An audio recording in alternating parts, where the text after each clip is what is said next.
Peter, welcome to the show. Hi, Greg, and great to be here. Thank you. Thanks for coming. Why should I believe in you? Well, I don't mind if you don't, Greg, to be honest. So I always sort of take a view that, everyone has a different opinion and I'm sort of okay either way. But, my background is 38 years in packaged goods. Yeah. It's a great industry. I'm like the spokesperson for the packaged goods industry. Packaged goods means what? Well, it's essentially the items that you go to a grocery store and buy. Yeah, okay. And I've worked across probably 15 categories and dealt with all the supermarkets and convenience stores and customers that you'd know. So I'd say I bring a lot of experience from different companies and categories. You have. We're going to go through it in depth pretty soon, and it's very international and some of the biggest names and most interesting companies in the world, definitely from a leadership position as well. Why do you like to lead? Or do you like to lead? Well, I think what I really love is I love learning, and that would probably be my primary. But then when you finish a job, the legacy is all about the people. And when you leave a job or you leave a company, are the people that you've left behind continuing to do well? Do they develop? And I would say a lot of my best friends are people who have worked for me. Okay.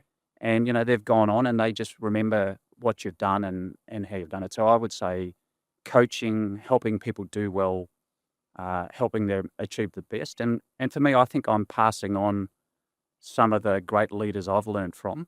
Like and that I custodian. and I feel indebted to that and Okay. the journey I've had. And so being able to pass that on, I think early in your career, you probably focus on just how you can improve the results. Yeah.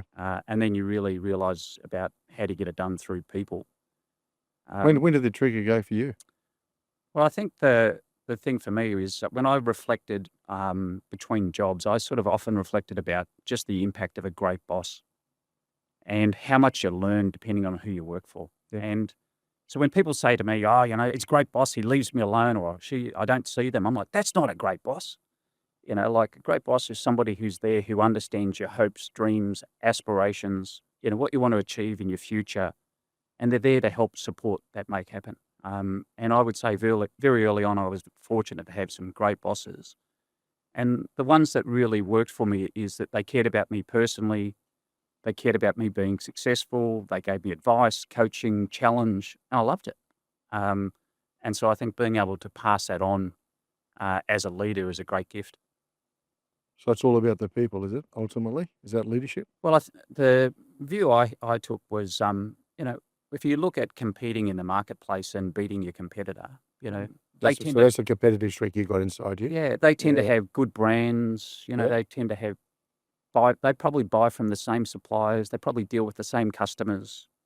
So your differentiator is really about how well you work as a senior team and how well your second circle of your organization works. And if you can drive collaboration in an organization, you can drive agility, you drive speed. And so it does become the differentiator. Okay. We're going to go into leadership in your career in depth, but maybe a high level. What's changed? Has much changed fundamentally, Peter, do you think, from, I don't know, Alexander the Great conquering the unknown world and taking it to the edge as a leader, to Peter West hanging up the boots as an executive leader not that long ago? Much changed? I suppose In the core. I suppose my view on line management, it's one of those areas you probably learn from experience. You learn from your good bosses and your bad bosses. Yeah. You learn from courses that you do. And then I suppose my encouragement to the leaders who've reported to me is how do you step change the intentionality of your leadership? And what I try to encourage my team to think about is, if you use problem solving, and what I'm always amazed at is you can put the most complex problems in front of people and the way they solve it, but rarely do people apply that skill to themselves. Yeah. And rarely do they apply it to their role as a line manager. And so my aspiration would be to be a great line manager. Well, if that's my aspiration, what do I need to do to deliver that? Well, I can sit down and have a chat with my direct reports about what they want, what they don't want, how often we connect, the type of connections. And I think that impact of being more intentional, using problem solving and step changing your line management impact is really significant. So what's more intentional? Well, I think the impact that you have as you become more senior, you just underestimate the words that you have and how people can react to it. So I've had Okay, feedback over right. the years that people have said, I can remember you and I having a conversation at the car park one day. I remember another person, we were at the photocopy and we chatted for 15, like the impact of your seniority is more impactful than you appreciate. Um, So you're very careful of every word you choose? well, you can't be perfect, No. but I would say I like to understand what's the impact I'm trying to make, and then I try to behave accordingly. Yep. Whether I'm consistent is another thing, but I would aim to be consistent. So you carry yourself as a leader day in, Try day to, out? yeah. Did you modelled yourself on anyone? Well, the people I've worked with over the years, I sort of refer to as like my heroes. Oh, do you? Yeah, Okay. because just what I learned from them, and I'd go, even my dad growing up and him running business, and Yep. I probably always idolized my dad, and I'd be right beside him in the various businesses from him, my brothers, and the way they conducted. And then when I entered the workforce, and I'd say, early on when I joined Mars as a graduate, I had a excellent state manager and a guy called Ian Doig, and Ian is a guy that I've kept in contact from that day because I learned a lot from him, and I worked for him for 5 years. And my sort of reflection when I first started was he would correct a lot of my work. You need to change this and do this, and then over a number of years he just handed back because there was nothing else to change or add. And what I really loved about him as a boss was not only was he good fun, Yeah, okay. he was a guy who really cared about your success, and he gave you the feedback, and he was really clear and directive. And then another great boss that I had was Grant Reed, who became the CEO of Mars. He was the global president of chocolate. Um, Grant was like the black belt in development, so his own development. And when you work for Grant, which I did for 5 years, you get a lot of feedback. Okay. And I would say getting that feedback, caring about the feedback, doing something about it, improving. And so my philosophy has become those that progress the most in their career are those with the greatest learning agility. It's not the smartest people. What I've experienced is those that take feedback, listen, improve, and go on a journey. And that's where working for a guy like Grant is not only did he apply it to himself, but he did his senior team.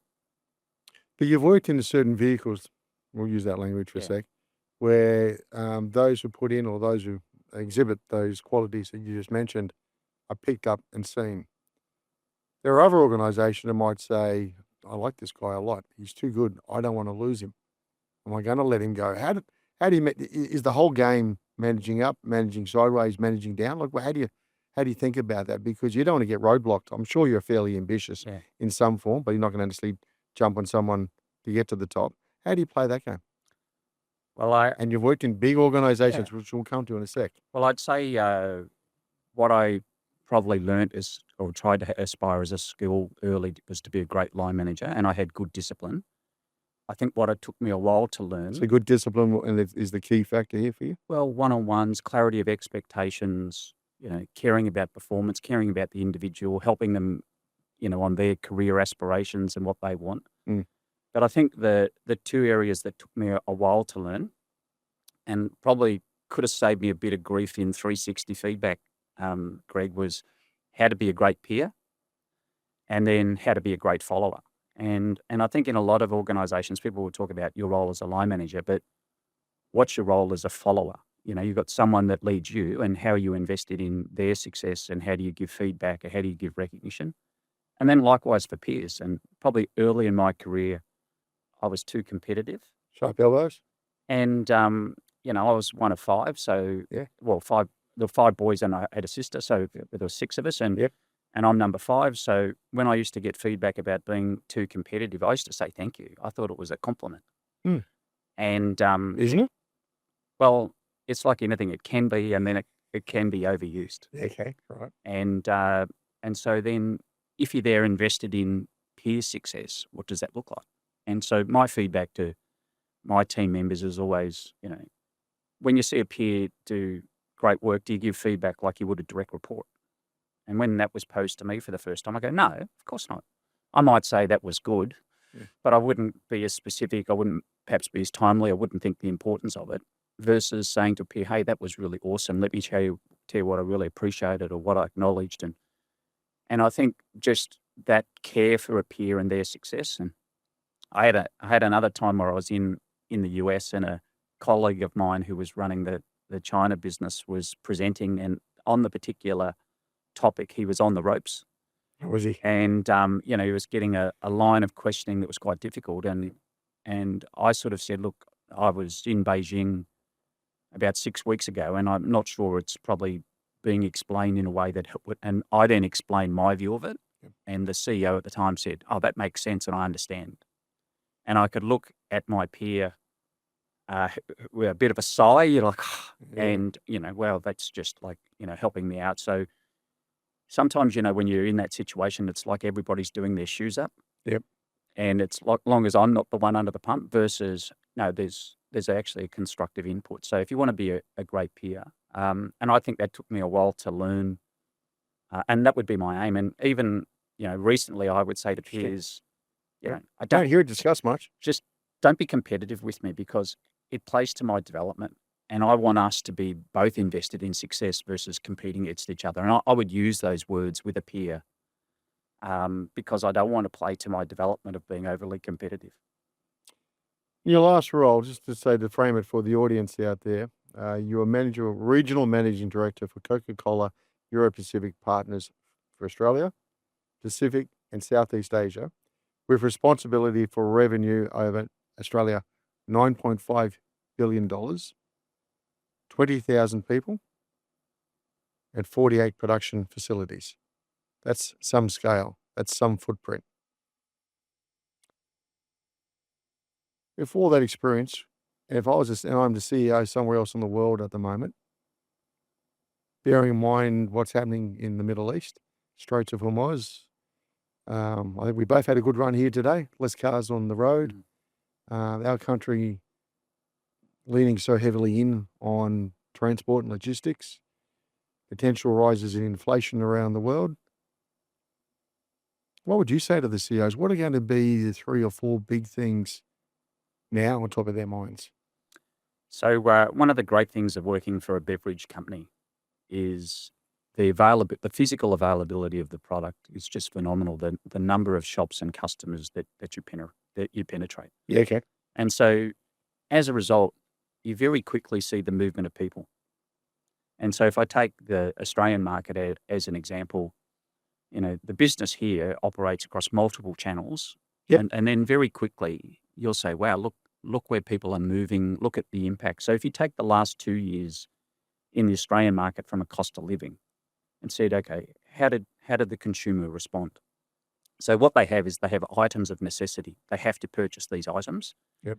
And so that would be fuel, rent, interest repayments on loans, electricity, insurance, food and groceries. Yep. Well, that budget had such an explosion that then people cut back on discretionary. Yep. And they had no choice. Now, strangely enough, on discretionary, they preserved holiday. They were preserved holiday. Because I've been locked down in COVID. That's right. And Yep. I don't want to. So they preserved holiday. Yep. But they cut back on everything else. Yeah. And then when you look at it by age group, you'd say, well, who's going to be impacted by that theme? And if you were 45 and above and low mortgage, like life continued.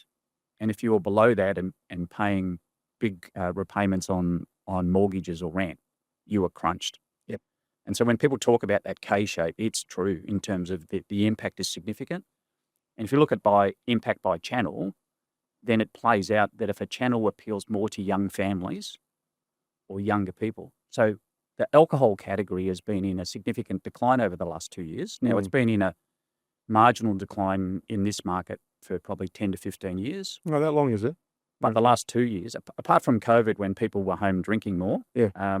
essentially is that people then have to contract or restrict where they're going to purchase. So when you then go to fuel, how big is it as a part of the budget, the family budget? budget. If Yep. you said in Australia, what would it be? Maybe 15%, 16%.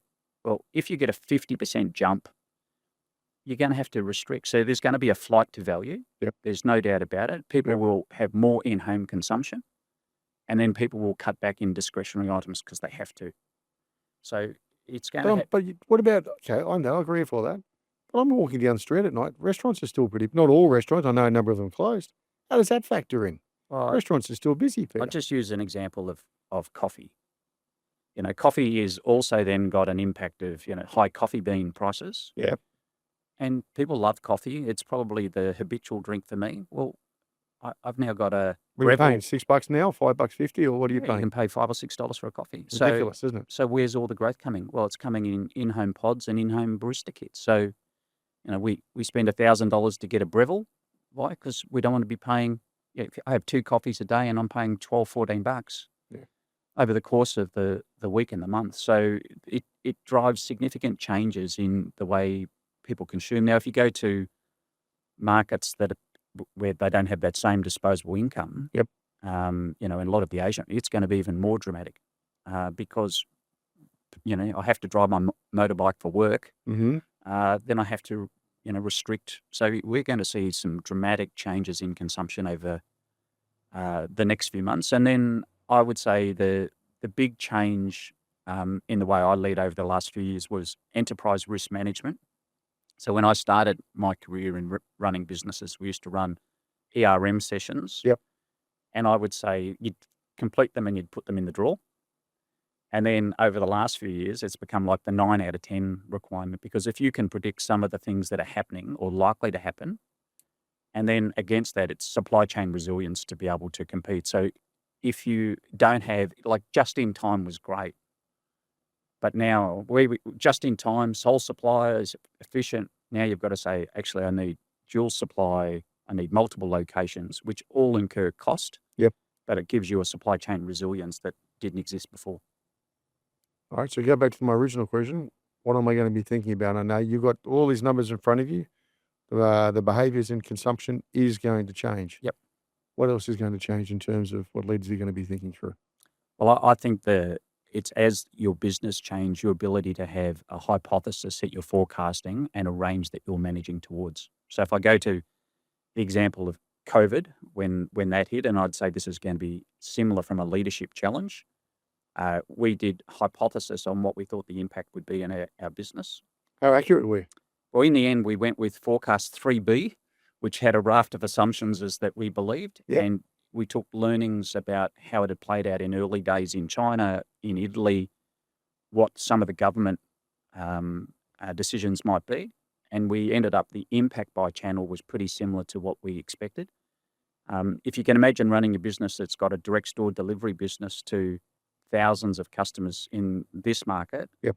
then all of a sudden you've got to redeploy the salespeople, you've got to redeploy it. So just managing the implications of it was dramatic. So whilst we're not talking about closures, I go straight to, if fuel's happening, what's the likelihood of restrictions coming in? High. Yep.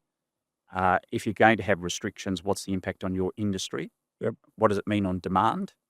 And then how are you going to manage accordingly? Now, there's always a growth opportunity as well. Absolutely. There's got to be something in there, isn't So there? then you'd say, okay, if certain customers and channels, and how do I strengthen what I'm trying to do there? Yeah, and how's the opposition going? Yeah, and there's always winners and losers in a crisis. And my own view is those that manage it really well, those that do enterprise risk planning, and those that have supply chain resilience. Okay, so does this accentuate more so now the focus on efficiencies? Obviously, you mentioned cost a minute ago. It's going to hit everyone. So efficiencies. And then does that also then bring into more light the opportunity with AI? Am I going to explore that and push that, even accelerate that even more so? And Peter, bearing in mind what you're reading, what you're seeing, your global travels, where do you see the world going to be in a few years' time in the workforce? You've got Elon Musk talking enormous numbers that will no longer be in roles. What's your view of all this in terms of AI? I think it's time to go back and do a trade. It's almost like that, isn't it? It makes you Yeah. think, doesn't it? Yeah. You say you really, Well, I think if you look at gosh, it's scary. Or not scary, but it's fascinating. yeah. But gee, it's going to be a lot of pain, Peter. Well, when you see, I suppose Or are we being alarmists? I don't think we are. I think the graduate numbers of the difficulty of the first appointment's going to be quite challenging Yeah. straight out of uni. Yeah. and a number of But that's the almost a self-destruct button, isn't it? yeah. Young Peter comes in all those years ago, turns up to Mars, he's going to learn all these skills, and one day he's going to be up there at the top. Well, we're not going to bring young Peter in anymore. So how does he? Well, What happens here? I think the large companies will continue to run grad programs, but they'll be designed quite differently and probably not the same numbers. Because you take an investment, like the way whenever I've had discussions about that we lose so many grads, Yeah. I always go, yeah, I know, but there's two parts to it. The ones we keep are then senior leaders, and the second is our contribution to the industry, just like we steal people that have been grads elsewhere, That's right. and it works both ways. All right. You grew up in the bush? Yeah, so my mum and dad were wonderful people. They were originally both farmers, so their parents were farmers and their grandparents and so forth. And years passed, and I said to my dad, "Why'd you sell the farm?" Like it doesn't occur to you when you're a young kid that decision. Whereabouts in the farms? We talking Victoria or where? It was in Barooga, which is in country New South Wales, Cobram Barooga, if you know that that area. Oh, so you're New South Wales, are you? Well, I was born in Cobram, so I claim to be a Victorian. So so his answer of why he sold the farm was he didn't want his 5 sons to be farmers. Yeah. And he said the farm wasn't big enough anyway to split amongst us. And so he bought a hotel, and we grew up in a place called the Midder Valley, which is and we lived in a town called Estale. And so the way I would describe that to people is, we could drive half an hour one way and half an hour the next, and we know who lived in every house. Yeah, okay. And then what did that teach you about life? Well, I think there's a friendliness and values which resonate with me about that experience. And so when I was in Europe doing the role, I brought a map up and just showed where it was. And I said, effectively we had the pub, but on a Sunday, we went to the Catholic church, and there was a house in between with Beryl and Kevin, and the other side was the Church of England. And it was probably values that resonate about how I want to lead and how I want to live my life. So I would say there's a fairness value that comes from that country upbringing. There's a sort of egalitarian approach of how you conduct yourself. There's a sort of a transparency and honesty to how things get done. Yep. And then I would say there's a humility and an ambition that sort of go together. And so I sort of cast a lot of that on, very impactful for me about my personality and my values living in that area.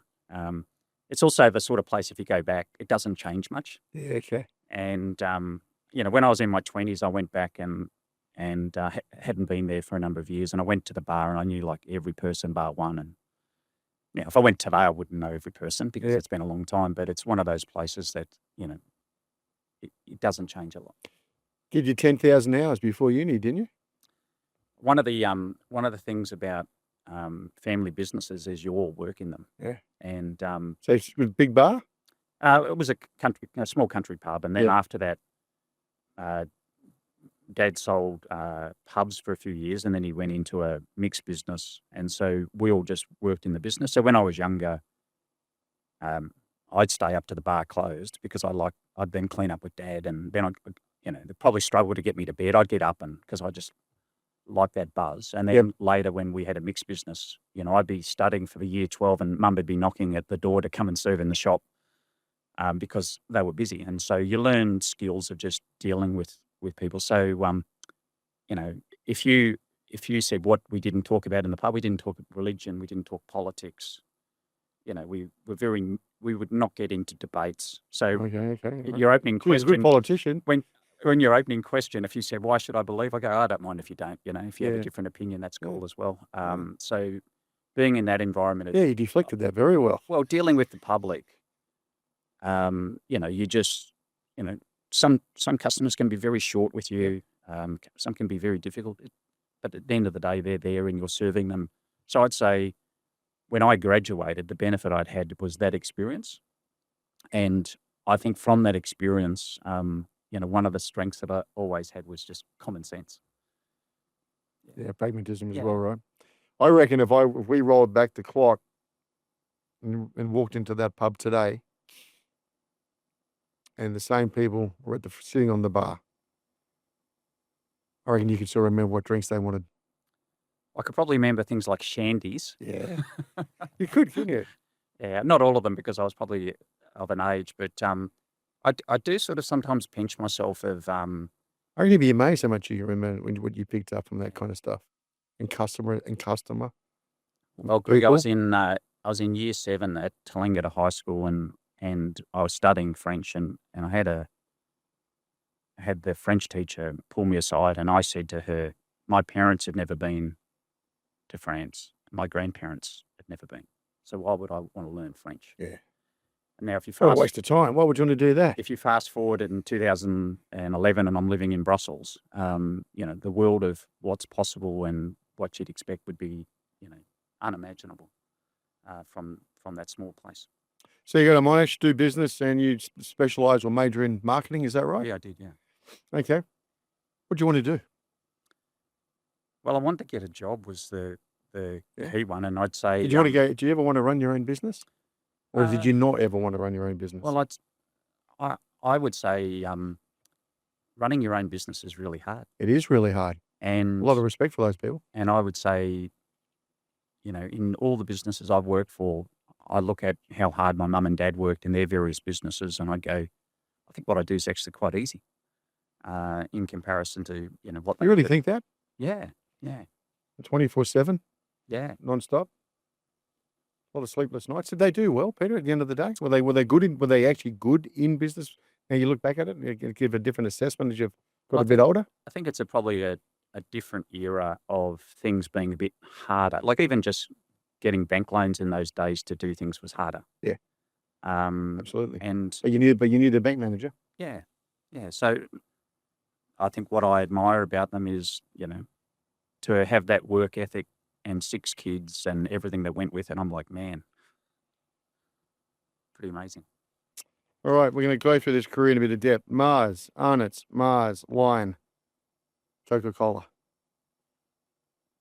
Big names, all very distinct, all very different, and all allowed you to prosper, but you took it by obviously opportunity and seized it. Mars, how did that come about?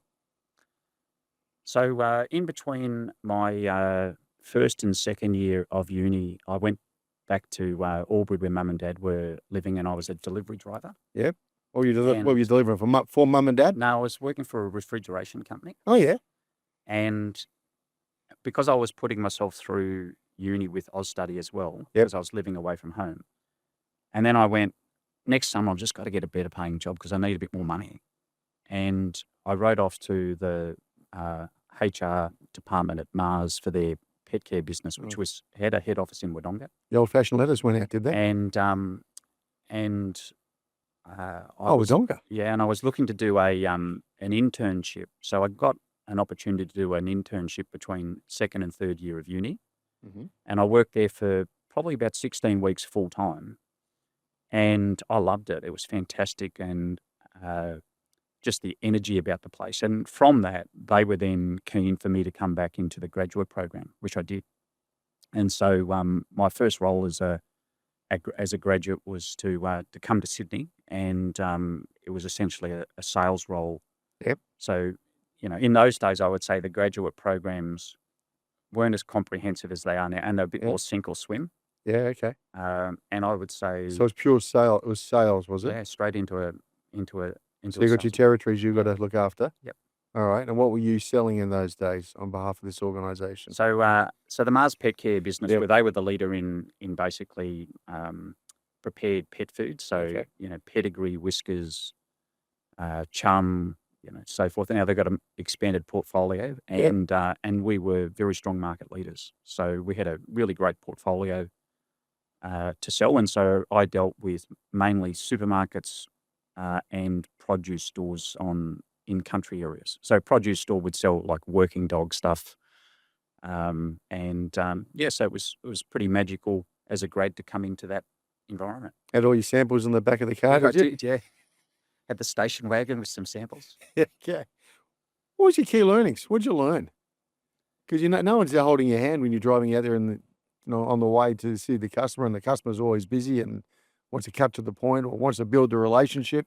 How do you stand out? Like you said, you've got to stand out. Well, I think the benefit of being in those sales roles, and then later when I went into marketing, is you actually understand a lot about execution and how the shelf looks like, the color, the differentiation. You get a real sense for what's working and not working. And so then when you go into a marketing role and you're shaping some of those decisions, your ability to think about what it means and whether it will work gets really sharpened. Yeah. And then I think when you work for the market leader and you're in a sales role, you learn a lot about negotiation because you are the leader. When you work for the number 2 or number 3, you learn about selling because you have to work differently. When you're the market leader, you tend to have the bit more power. Yeah. And it's about what you'll give for what people already want. Yeah, okay. When you work for the number 2 or 3, you've got to be doing more the feature benefits because you don't have the scale of the market leader. Okay. So I'd say in pet care, I learned a lot about negotiating. When I moved to confectionery, because then you're up against Cadbury and Nestle, and it's a different competitor, I had to learn to sell. Yeah, okay. And So one of what's selling about then? well, one of the customers that I had at the time was Jewel Food Stores, and I went in to see a gentleman that was the national promotions manager called Ross Emery. Now Ross was at Metcash after, and when I went in as a state manager for Mars Confectionery, I was in his office. He said, "Come down to reception," and I walked down to reception, and they had a sign-in book, and he said, "Now what do you see there?" I said, "I see all your suppliers signing in." And he said, "What does it say next to yours?" I said, "Peter West, Mars Confectionery." He goes, "Does it say Mars Pet Care?" And now it says it was called Uncle Ben's. I said, Yeah. "No." And he goes, Uncle Ben's, yeah. "You can't deal with me in the same way you used to. Oh, really? Because before, and da-da-da-da." And he said, "I'm telling this as a friend." Yeah. And it was true. And so what I then Game has changed. Well, what I learned about myself was, just the difference of how you manage, relative market share and brand power and, the things that you would request versus what you can, you have to sell versus if you're the number 2. And so it was a valuable experience at Ross that he basically did as a coaching to me I had a good relationship with him as a sort of customer before that. What's the world of Mars? So, So everyone out there knows Yeah. Mars bars, etc. A lot of people wouldn't even know about the pet food side of the business. So family business. So maybe what is it? So I had 20 years with Mars, Yep. and I had 6 years at Arnott's in between. So I had the sort of 2 stints. And for those that have had the fortune of working for the Mars business, it's a privately owned business by the Mars family, Come from where? and they're American. Yep. And the origins of the business was in confectionery. They then expanded into prepared pet foods. They expanded into food with the Uncle Ben's rice. Oh yeah. And for the sort of era I was there, you had essentially a large pet care business, a large confectionery, and a smaller food. In recent years, they've gone on to acquire Wrigley. So in my second era there was the acquisition of the Wrigley business. Yep. They've made a whole series of pet care acquisitions, so beyond pet food. They've made a whole series of pet acquisitions like Eukanuba and Royal Canin or Royal Canin. And recently they've done the acquisition of Calanova. So I would say, which is the old Kellogg's. yeah. And so Yeah, the okay. private ownership of that business is a huge differentiator. What's the revenues? Well, I'm not there today, but if you read, it's certainly over 50 billion in revenue. So this is a family-run business at 50 billion revenue. Yeah. And I would say working for a great company like Mars, they really had the sweet spot of leveraging scale and local country accountability. Right. And they threaded that needle beautifully of having a local GM and management team who were responsible for driving the business, but leveraging the scale of being that big. And the way they did it was commonality of training systems. So if you can go from, imagine, a pet care business to a confectionery, it's quite different. Yeah. But they were really clear of, the common things that they did. So their talent programs were phenomenal. And so I was probably a benefactor of 30 or 40 courses over that time. when you're a GM, you do a 3-week GM school. When I was regional president, I did this 3-week president's program. So there's senior programs. Like university programs, Yeah, something yeah. other. And the capability programs are incredibly strong. So now they're a juggernaut as a family business. So if you if you look at most companies' dividend payout ratio, they'll be somewhere between 50 to 70% payout of their dividends. Okay. They'll do share buybacks on top of that. Now, someone like Mars, well, they can use that equivalent to buy other companies, Yeah. which they are. And so my sort of prediction for that business is fast forward 10 or 15 years, and I'd be amazed if they're not the largest packaged goods company in the world. What's the DNA? What's the glue that keeps everybody there? Yeah, I mean, Must be something special, Peter. You went back for a second time. I mean, I think the Mars family have been very clear to their leaders on how they want to run the business. So anyone who's worked there would talk about the 5 principles of Mars. Which are? Well, the differentiator in it is mutuality. So how do I have relationships with suppliers or customers that are mutual, so not one-sided? So that means for the long term, for common benefit. And then freedom, which is the need to stay private. And by doing that, of making money. So I'd say they're very good at focus on cash and how to drive that. Now, the performance of the organisation has been driven through quality, which is the number one principle, responsibility of what they expect for their employees, and then the efficiency. So probably efficiency would be most packaged goods, quality would be most packaged goods, but I think the responsibility principle, which was we'll give leaders the role and then we expect them to lead and step up. And so the benefit of working for a company like that is I probably got jobs I didn't deserve to get, that they backed me, and they gave me jobs at an age where I probably wouldn't have given it to me because they supported and backed talent into roles. Did you back yourself in each of that when you moved into each of those roles? Well, how do you feel about it then? I never said no. Yeah. Okay, so that's the first thing. Yeah. You never say no? Well, if there's an opportunity, I'm there. Okay. I had once where, I was in the pet care business and I got an offer to go to confectionery, and it would have been a promotion. We'd bought a house at auction in Melbourne. This job was in Sydney. We never moved into the house. Okay. I went to my wife and said, I've been offered this job. They're really hard. They don't come up that often. If I say no, I'm not sure. And then when it does come up, your brand mightn't be in the same spot. Your stakeholders who want it, who knows? So let's go. So we never moved into the house, never lived in it. Buying it at auction was a big deal. It was our first house. Yeah. And we never moved in. So I'd say for my wife just to, support to let's move, let's have a go. So she's probably lived in 17 houses or some strange number as I've said yes. What's the, you got Goldman Sachs, you got GE Capital, different parts in their own areas, right? They have their own DNA. I don't know whether it's mutuality. It might be something else. In some parts, there is mutuality for sure. When you go to it, how does it feel? Does it feel like we're like, what's the driving principles behind it? Because you turned up day in, day out. You were afforded opportunities, but as you said, I'm not going to say no. Was it just the leadership was so good in investing in you and taking care of you and bringing you through? But there was two you've also got to be ruthless. Not everybody's going to make it, surely, to get us. Well, there's 2 eras for me at Mars. There was where the owners were running the business. Yes, they're still in the business. Well, they were the presidents. So John and Forrest were the co-presidents of the business, and they ran the business for 30 years. They globalized the business and they drove global brands and were incredibly successful. At the heart of how they ran the business was a decentralized business. You can imagine before the way the world is connected now. Yeah. And what they did is they sacrificed time on plane, where they would travel and they would coach and direct. Oh, would they really? And so they were regular visitors. They loved the Australian market. John Mars set up the business here in Australia. And, they were here on a regular basis. And then as a leader of the business, it was there was an expectation about your ability to connect with other markets and learn. And so I remember I was the marketing director at Mars, and we were going to launch M&M Minis. When it comes to me, go on, you go And for it.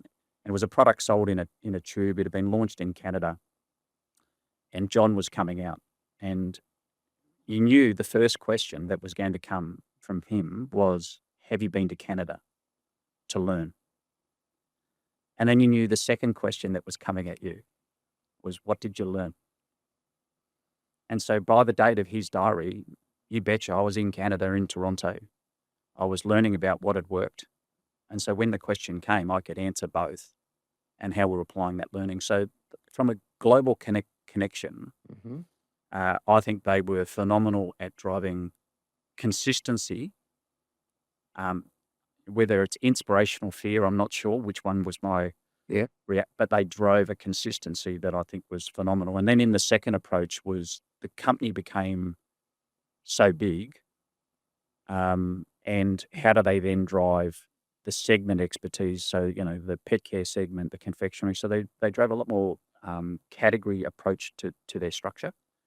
And then I would say what the CEO, Paul Michaels, who was running it, who again, he's somebody I admire incredibly. Mm-hmm. He set up talent and learning as a differentiated through Mars University. And so Mars University has got functional colleges and it's got leadership colleges. And I don't think there'd be a company that would hold a candle to what they do from a learning and development. It's pretty impressive during one lifetime to do all this. Well, it's a benefactor of working for, and I'm probably a bit of a snob on the benefit of working for tier one companies. Yeah, well, that's the other thing I was going to ask you. That's interesting too. You say tier, because, all right, 4 o'clock this morning, I woke up and I thought, I've looked at your background and it is pretty much tier one. Okay. And we're going to talk about turnaround pretty soon. How you have to deal with that. And you're going to talk about, as you say, your styles when you're being at number one or coming through and you've got to fight a little bit harder in terms of sales and open up doors. If I dropped you into a fast growing company, highly entrepreneurial, same energy and enthusiasm as the day you probably walked into pet care at Mars all those years ago, would you make it? Or do you need so much structure around you? I think the interesting thing of of doing turnarounds, the way I'd sort of explain it is you're going to the gym and you're doing arm curls on one arm because you build certain muscle, Yeah, you do. and therefore what gets lost a little bit is sometimes is creativity, how you might explore multiple options because the financial settings that you're under mightn't allow for some of those. So what I try to do in the businesses that I'm running is I'm trying to reflect of what's the fundamental challenge that I've got. And the benefit of a turnaround is you've normally got declining sales, declining profit, declining share, and there's a burning platform, and you don't have to convince your own organization because they've missed out on their bonuses. And when you're in acceleration, it's what's the sweet spot and how do you get focus to what's important. So just trying to understand, to me, where you have distinctiveness and a right to win, it still requires a degree of focus. But it's a very different challenge. So I think when you're in acceleration, you're tending to how do you manage things through the current leaders. When you're in turnaround, you're probably a bit more hands-on directive because you have to be. Yeah, exactly. And so recognizing the business challenge and the implications for how you lead and process is something that I've always highly tuned into. Distinctiveness and right to win. Yeah. Did you always have the right to win? Well, I think at a leadership level is you're learning. And when you first get jobs, you're trying to figure out how to do the job and how to solve the problems. As you get longer in the job, you start to develop more of an operating system of how Yeah, but hold it. You come for the Mars, you come for these other big companies we're going to talk about in a second. Aren't you just inheriting what the person's done beforehand? Well, And I have to interview these people, keep telling me, about the predecessor often. The next thing they say how they've redone everything. Yeah. Effectively saying the person before me wasn't up to the game, but they're still there. Well, So what is all this about? a lot of times if I get calls on a job, it's not because things are going well. Okay, is that right? Yeah, because people will say, hey, the way... Well, how do they survive then? Well, the way... Peter, how is it allowed to survive then? If it's such a great company and you've got distinctiveness and everything you guys do, out of your DNA, You got the right to win, and I'm going to bring in Peter because we're not performing too well. What went wrong then? Well, my experience of promotions and appointments is if the company's doing well, they tend to be internal because you want it to continue and you've got confidence in the capability. And if things are off track, it often requires an intervention of some external or somebody who's necessarily outside the country to make that turnaround. Yeah, okay. And so why do good businesses go bad? Mm. So the number one reason for me is they don't manage talent well in their organization and they lose the critical people. Yep. And when you manage a team, the way I always sort of view it is the strength of the senior team is key and how well they collaborate, and the second circle. And I sort of have this ladder of impact, which is you've got managers, Mhm. then you have leaders, and you have players. And the players are the ones who operate at an enterprise. They might be in supply chain, but they think about what the interest of the company is. If you lose key players in your organization, good businesses can go bad quickly. And so that would be the number one issue. The number two is people lose sight of where they're making their money and where they're not. So they then proliferate what they're trying to do versus, I was invited. You're going to get back to this core thing again. Well, Kieran invited me to do a strategy review of their beer business in Brazil when Bain were doing the work. And I just said, look, how many stock keeping units do you sell? And then how many do I need to get to get to 80% of profit and 90%? And, at the end of the day, it was like 10 SKUs drove 90%. So why are we doing all the others? And then, well, what does that mean for your infrastructure and your capital investment? Yeah. And so one of my beliefs in large companies is they average their costs. They don't really understand unit economics. They don't understand cost curves. And as a result, at the heart of where they make their money gets lost. And so where you make money... God must know where their cash is. Well, if you know where you make money and where you don't, part of that then on a portfolio is if you get people that have worked for the market leader, they think everything that they do will work because they're the market leader. Okay. When you work for the number two, you're trying to avoid the market leader because you appreciate often they've got scale, they've got manufacturing scale, they've got brand strength, and you're trying to find your differentiation of how you compete. So where you take your... And so where I see businesses go is got really successful businesses, then, they're interested in, like I say, being a Coke. The Coke brand's continuing to do really well, growing volume, and then you go, well, what about juice? And well, is there a financial return? Can we make enough money? Mm. And so where do you focus the resource? And so if you said, well, what decision are you making as an organization? You get one decision about where the focus of your team members are. Yep. And the second decision that you get is where you spend your capital. And they're the two most important decisions that you'll make. So why do good businesses go bad? They lose sight of where their financials are. And then from a portfolio, they're not clear of where they have distinctiveness and differentiation or right to win. So when I was at Arnott's, if anyone went head to head, we would beat them. Great. You're in a biscuit going up against shapes. We've got you. Yeah, okay. But in areas that were really clear and distinctive, we couldn't touch them. These things would continue to grow, do well. So something like, I'm going to come to the sex, something like in a Mars, interesting you say that. I bring someone in, or not just in Mars, but from outside other organizations. I may bring someone from the outside in. Yep. That could be within the same company, different part of the world, Yeah. different lens, or I bring someone in from external organization in to reevaluate and, as you say, focus again. All right. Complacency can be a big part. Yeah. As you're going about earlier. Yeah. Are you given freedom to innovate? You said freedom earlier.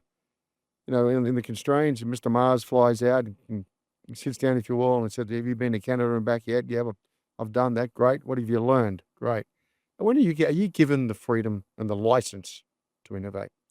So when the owners had retired, for those that know John Mars, he would come to Australia as a regular visitor. He would come and visit all the sites.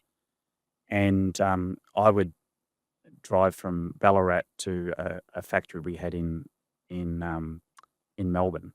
And so I'd have him in the car for a few hours. And I would prepare for the trip on what the conversation needed to be, because here's an opportunity for me to learn, and get some coaching. So the way I used to approach it, if someone said, how much would you pay for a 2-hour session with Warren Buffett? I go, right, Yeah, right. well, I got 2 hours. Yep. And so there was a history book on the organization that was given to each of the GMs. Yep. And so I used to write my questions. And then in the car, I would talk to him about why and his approach and try and use it as a learning experience. And one of the interesting points that he gave me in one of the trips was, sometimes the benefit of smaller markets like Australia was a lot more speed and agility to respond versus the larger markets in Europe or the US where the asset bases are greater and therefore the speed and agility to respond wasn't as great. And he said, so I deliberately use that, Peter. I use the smaller businesses to drive innovation and speed, recognizing that those ideas then can be exported. And so he would say, I want you to have a go. And, if I have to throw out some equipment at the end of it, then I'll throw the equipment out. Now, I might throw some leaders out at the same time. He might sort of smile at the same time to say, but he wants you to have a go. And I think the benefit of that business was, when in command, take charge. So the notion of the local GMs. Now, over time, you've got to be able to leverage some of the scale of the business, and therefore you want people to be creative within a framework. You don't want it to be unconstrained creativity because you don't leverage the size of the organisation. And I would say in my time there, I thought they were very good at it. And likewise, I'd say working for Coca Cola Europacific Partners, they were very good at it. So when you're leading 20,000 people across multiple countries, you just mentioned Warren Buffett. I just read something about Warren Buffett last night. And he said, when leaders make decisions, they're thinking 10 years ahead. Can you think 10 years ahead these days? I think it's very difficult to. I think on some of the assets that you're putting down, you're putting 20-year assets, and if they're core business, it's a fairly low risk investment. As you start pioneering to some new categories, you're probably trying to step those investments because you're uncertain whether they'll work or there'll be a range. So I think some decisions you can make for the long term. From a planning perspective, the way I personally have And you're a good planner. Well, I sort of think what I could see for the next 3 years. Yeah, okay. When it's 4, 5, 6, I'm like, man, the world's just changing so much. And the way I sort of feel about, going back to the enterprise risk management, when we do a 5-year plan, we do an enterprise risk management. When we do a budget, we do an enterprise risk management because it's just so volatile. And the things that then become the differentiator are execution. Because, you can have a view on the strategy, but if you can't execute it or you can't execute it in a way that's better than your competitors, and that's where, I'm very strong about how you risk manage, what your plan is going to be to win in the market. Right to win, having the right people is important. Do you think companies spend enough time on the people? Well, I think companies have become leaner in my journey. Do you think they invest in getting the quality? Do you think they understand what quality looks like in the competitor? I would say, again, back to the tier 1 companies, I've been very fortunate that there's great people. So if I take my last role at Coca Cola Europacific, really good people and high quality. So I'd say... Yes, there was there. Yeah. But you guys took out another organisation in Australia. Yeah. I got taken out as part of that as well. So okay. All right, go on anyway. Yeah. So the question I try to pose is, are we setting a good person up to do a good job? Or is it so difficult not even a good person can do a good job? And are you making it easy for your organisation? So, like sometimes you go, okay, how would that decision get made? And if you had to then go through an approval process that would be hard to explain. So is the organisation easy to navigate for its own employees? And is it clear what we're trying to do?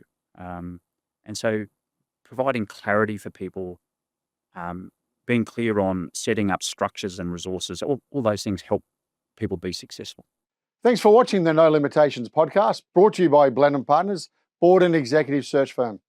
As a trusted advisor, we work with Australian listed groups, multinational corporations, large private companies, and social impact organisations on their most critical people choices to drive change, prepare for growth, and outperform their peers. To learn more about Blenheim Partners and executive search, visit our website blenheimpartners.com. And now, back to the show. How do you provide clarity? Are you the person who gets up on the box and gives the lecture? Are you all one-on-one? What's your normal size team that you think is the best for you to operate and to ensure that the message is delivered? How do you go about it? Or you social media, you're taking a selfie, which you see left, right, and center, which I think's really weird, quite Yeah. frankly, in some parts. How do you go about it? Well, I think for any organisation to win, you've got to be clear on your strategy first. And so when you're looking externally, so if I take my experience at Coca Cola Europacific, is they have a great external orientation. So it starts by having a view of what's the headroom for growth. Mhm.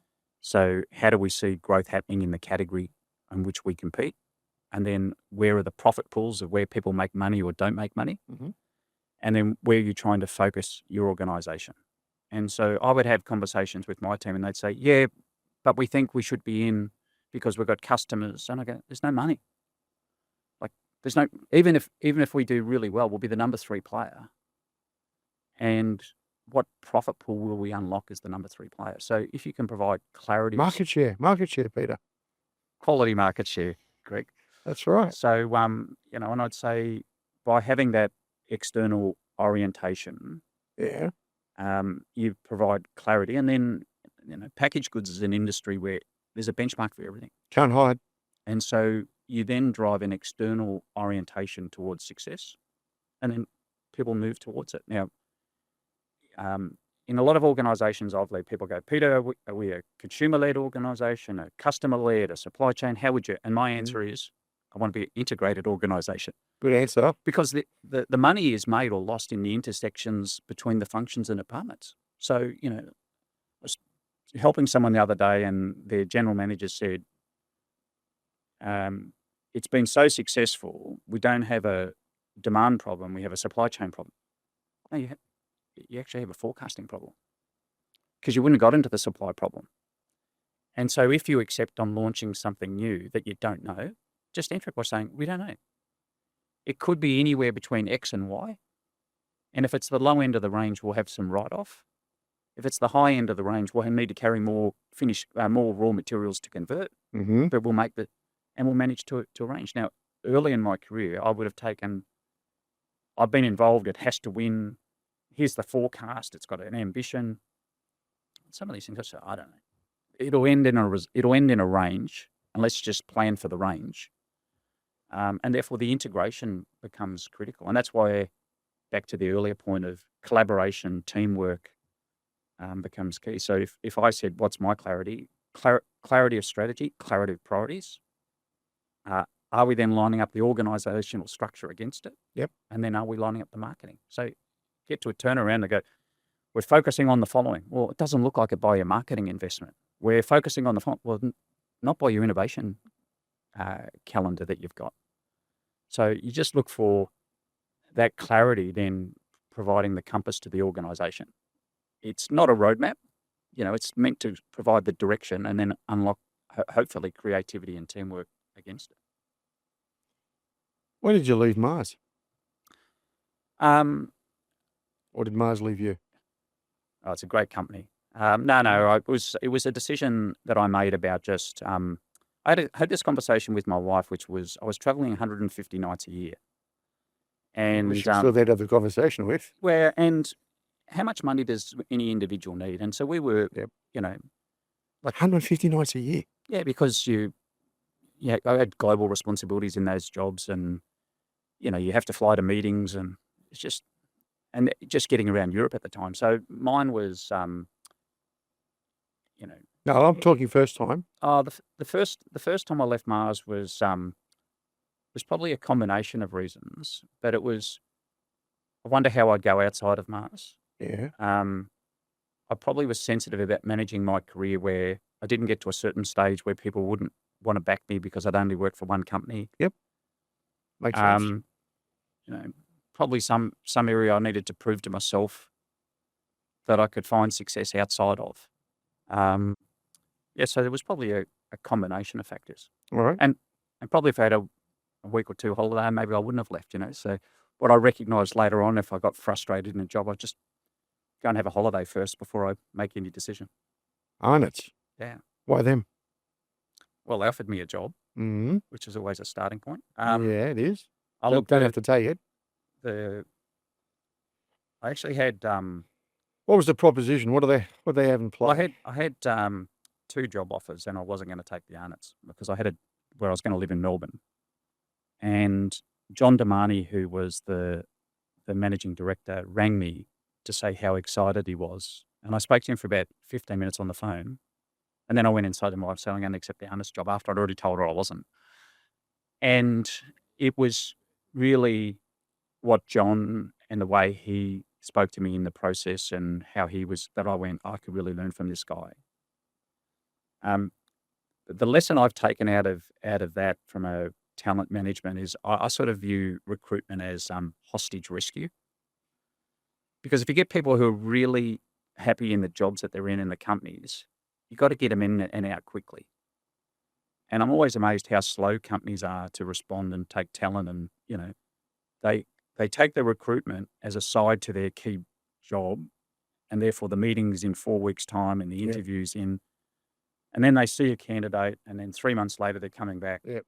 So Momentum's killed. Everything's gone. so that Yep. precision. Spot on. And so for that it was So that call was the determining factor for you. yeah, it was. And And then it was done personally as well. And then what, John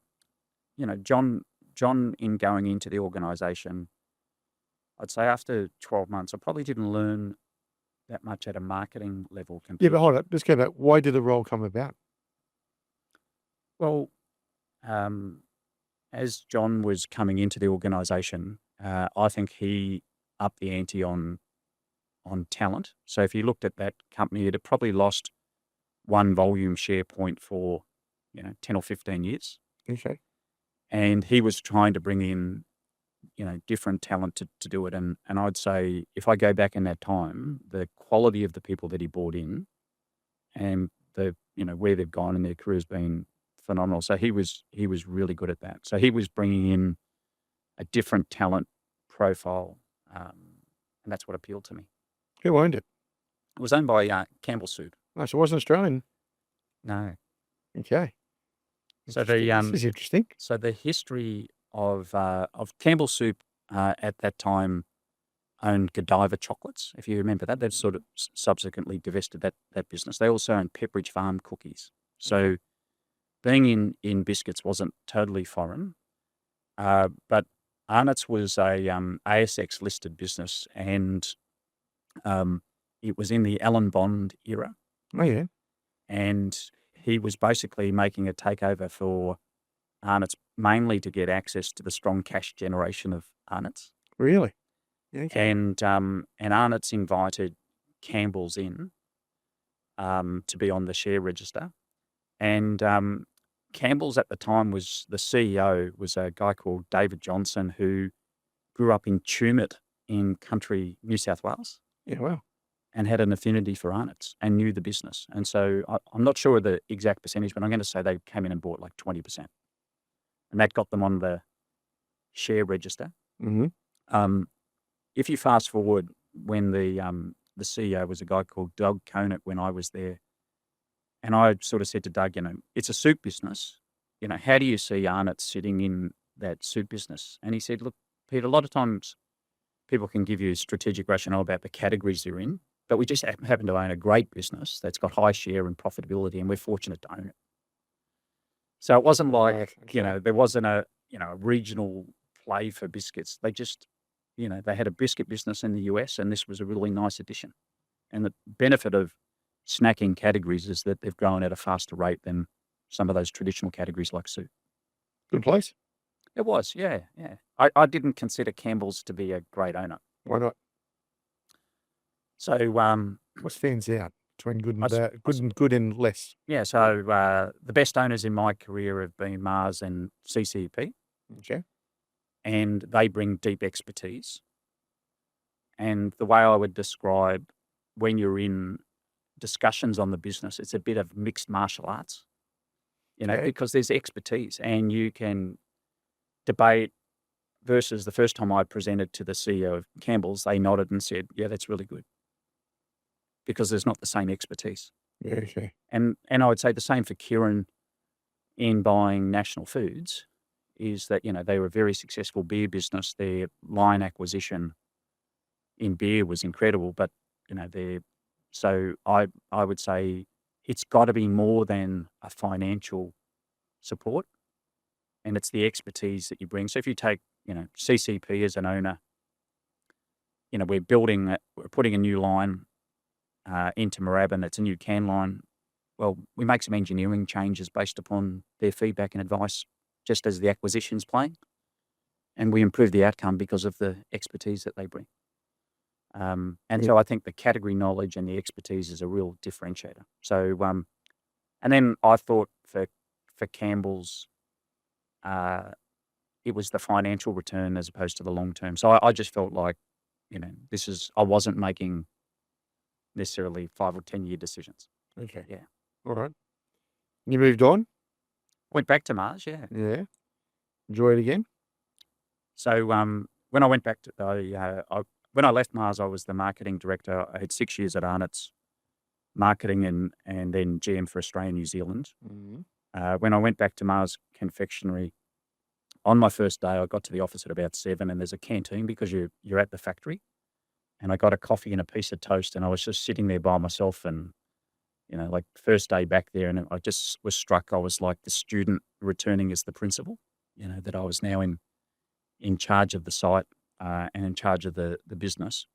But it was very easy because I'd spent such a long history there, and therefore, and I think I was a much better leader and business person from 6 years at Arnott's of what I learnt and could bring. What you achieved there then this time around?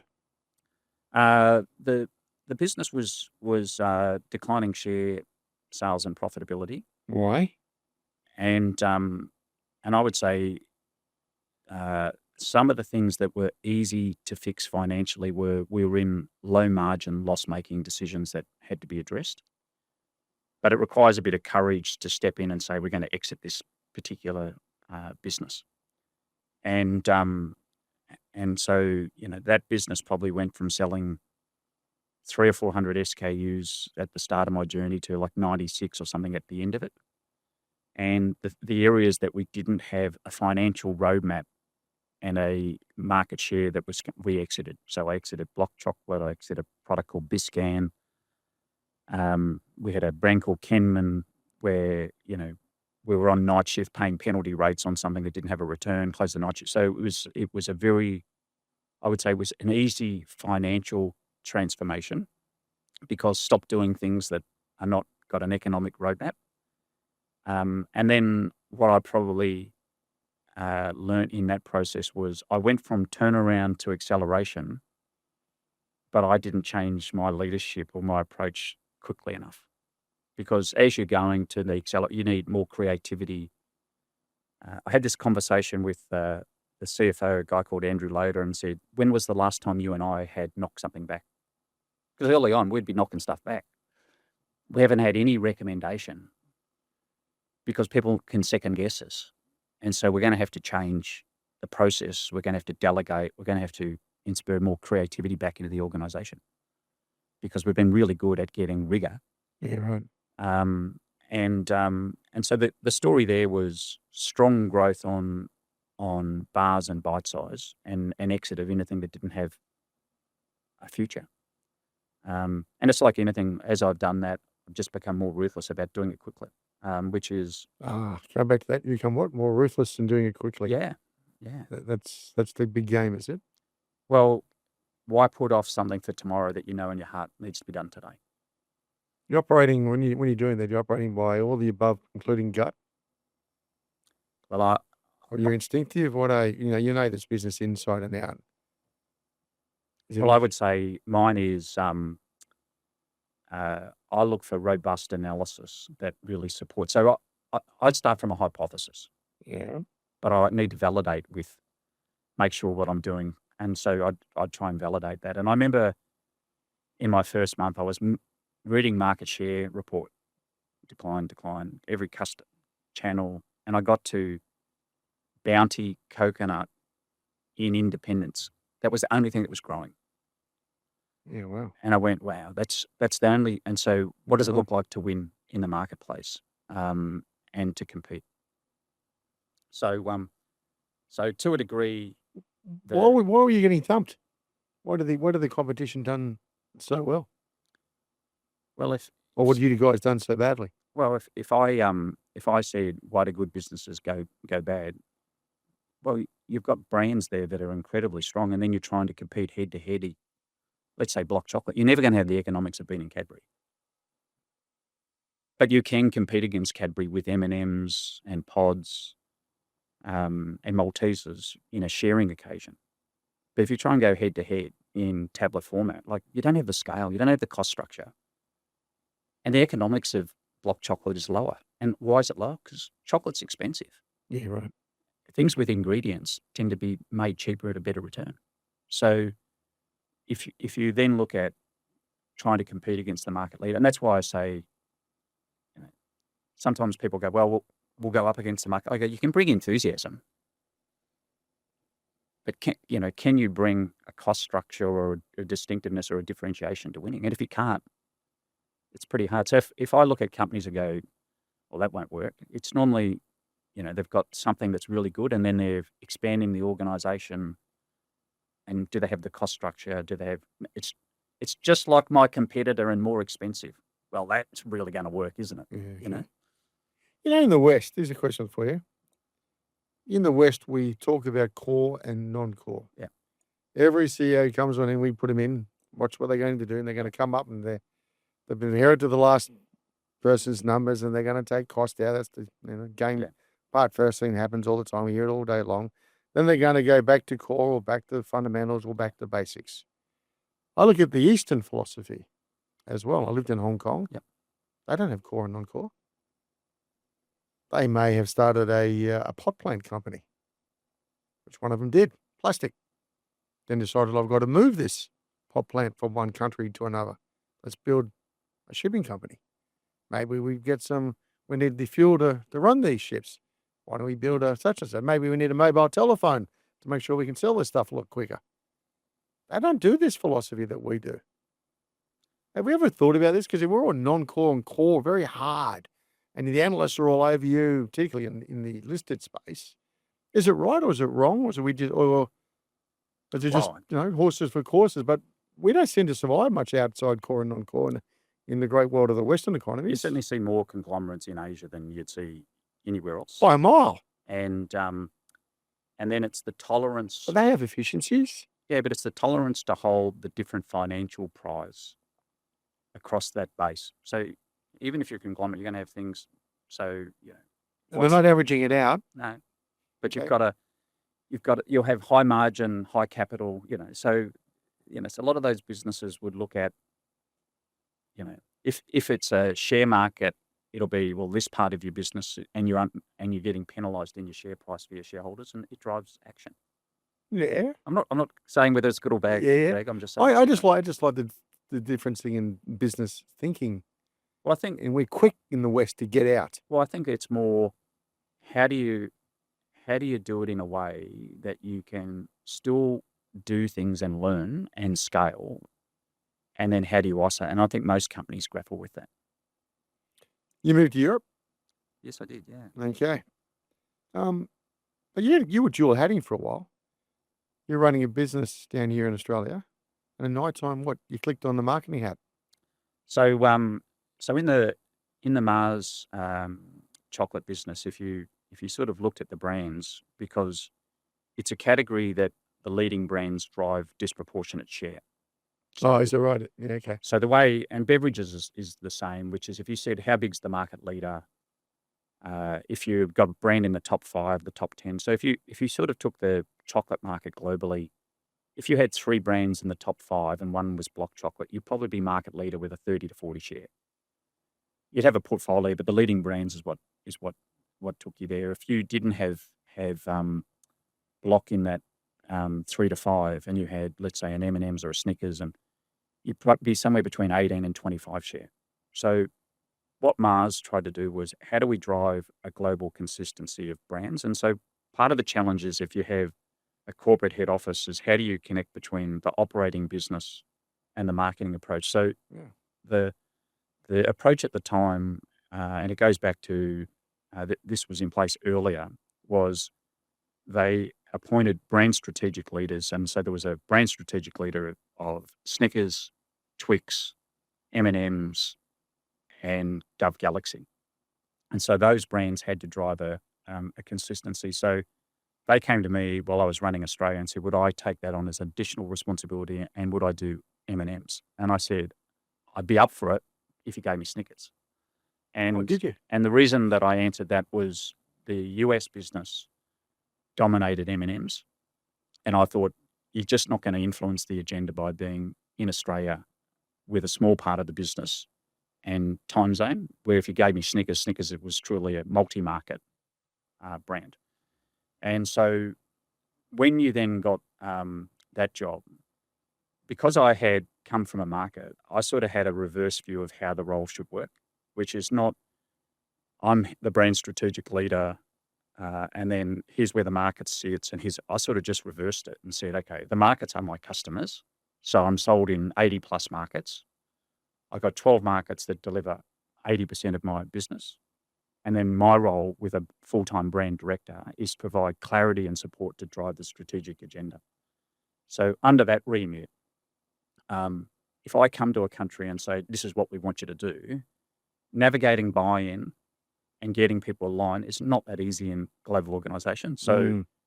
and this was partly what I learnt of working for John at Arnott, was I did a survey that tried to understand what they wanted and didn't want from the role. So they were, strangely enough, they said they wanted more structure and clarity. What they didn't want was they didn't want me to do any global sponsorships. So they didn't want World Cup or Olympics or stuff where they got cross-charged from an impact and an efficiency. Yeah, okay. And then what's the priorities of you're trying to do in the local market? And then I just came back with a remit, which is, here's what you're telling me you want done. And then I went and enforced that. So, and in enforcing it, Interesting word. yeah, if you try and come in and say, this is what you need to do. So I tried to flip it to inspiration. If I give you inspiration. And so the first part was having alignment on the global positioning and the brand story. And I ran a workshop in London where there were two camps of what the view was. And there was sort of like the developed world and the developing. And I did this exercise, which was stand in the room at your different spots. And I said, now, you're to put forward, not your own view, you're to put forward why you believe the opposite view could be correct.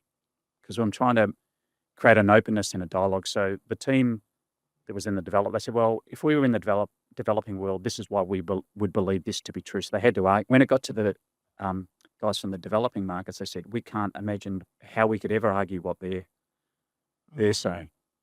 So what I sort of went through, which again was a bit of development journey along, was how to go slow to go fast. And so I did this exercise, which was, we're going to go around and talk to young men around the world just to get a sense of consistency of how they operate in groups and the role of confectionery in their life. Now, we went to Saudi Arabia, Korea, Australia. It was the same. Now, in Saudi Arabia, they couldn't go to a shopping centre as a group because they have to go with parents. But belonging to a group and belonging to mates had the same meaning. And in Russia, there was in the research, there was this line, which was, he's a jerk, but he's our jerk. Which is, we can poke fun at him, but we wouldn't let other people do it. Yep. So then when we did that exercise, the fundamental human needs are the same. The responsiveness to stories and positionings are the same. And, I had a few of the markets come up to me in that process to apologize about, I was at this position, I changed this position. And what I did in that going slow to go fast is I accepted that I had to invite dissent, because if you don't invite dissent, you don't really have people's buy-in. They just go away and do their own crap anyway. So what I did when I lined it up, I then just said, okay, what's the yes you don't mean and what's the no you're delaying? And that's what led to that immersion work with the consumers by market and the apology. And then we aligned on positioning, We aligned on communication. And then we rolled the first campaign out against that was an ad for the US Super Bowl with Betty White. And it was "You're not you when you're hungry," and it basically showed Say that again. you're not you when you're hungry. Yep. And what the ad showed was she was playing gridiron, and it was Mike, and Mike's plays like an old woman, plays like Betty White when he's hungry, and then the transformation of having. So we then rolled that campaign out to 70 markets. The brand went from single-digit growth to double-digit growth.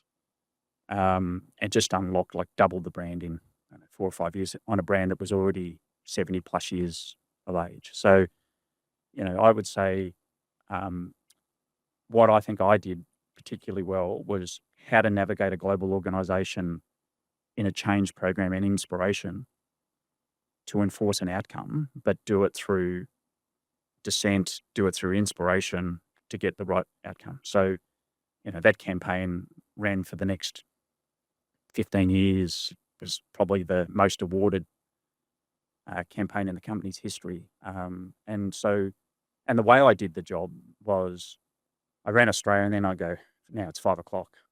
I start connecting with other markets. What time did you hit the sack? It was a hard few years. And I traveled probably 4 times a year globally for that role as well, where I ran meetings, workshops on top of my day job. Yeah. But I learn a lot on navigating the global organization, influencing with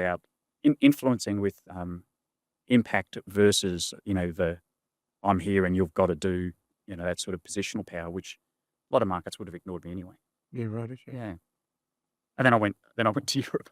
So you did go to Europe, and you also obviously when you're going across the pond as well to the US. Did you think bigger? Did you learn to think bigger than what you see in Australia? So the Yanks think bigger, don't they? Or is it just bluff? I think the thing about going to Europe specifically was I probably had always held that business up on a bit of a pedestal because of just size, the number of markets, and the complexity. And there's probably a degree of mystery that goes with it. Yeah. And after the first year, when people would say, "How's it going?" I'd say, "It's strange, but I actually feel it's my personal confidence that's growing."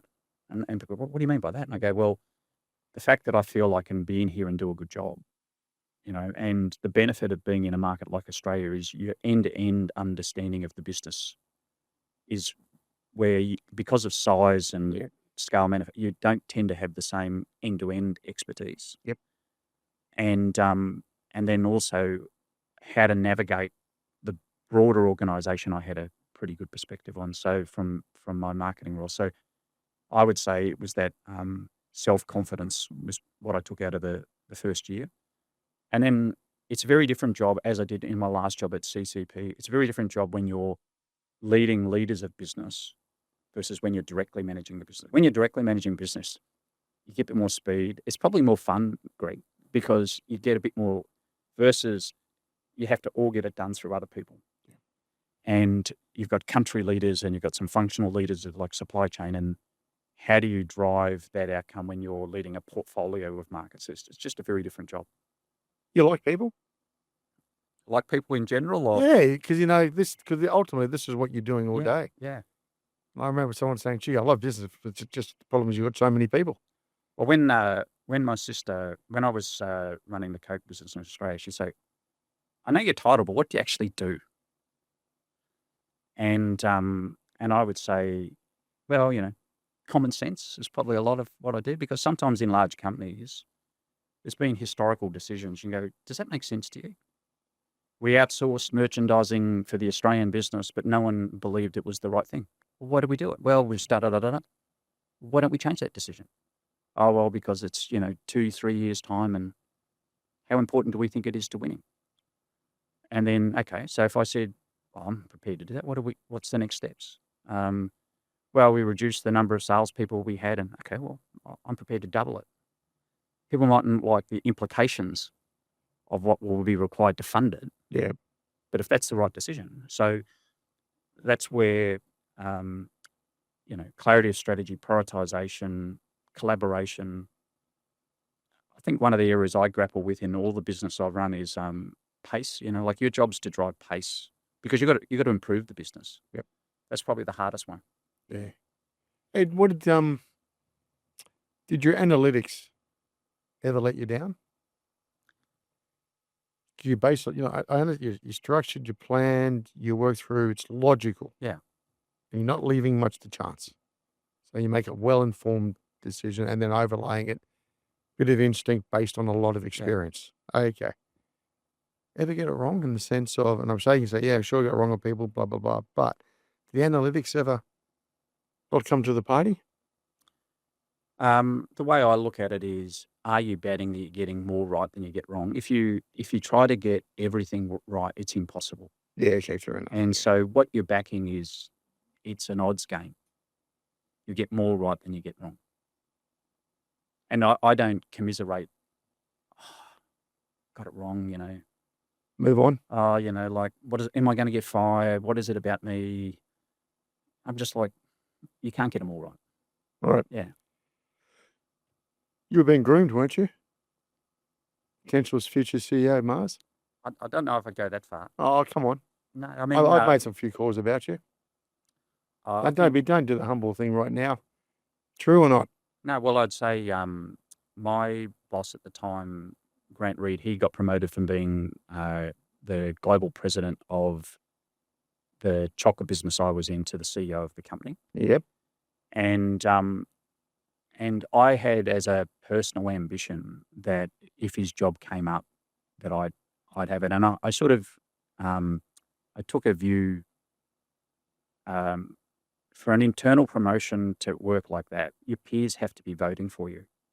So when I first started, I was probably in that team a bit more of the junior end. And by the end of it, I was probably the one that they would say to me, we see you in that role next. And it was because of the way that I've, tried to conduct myself as a great peer, but also the results that I achieved. So the pragmatism for me was, if I stayed with Mars, I probably would have continued to love the company, but it was a personal decision to go home.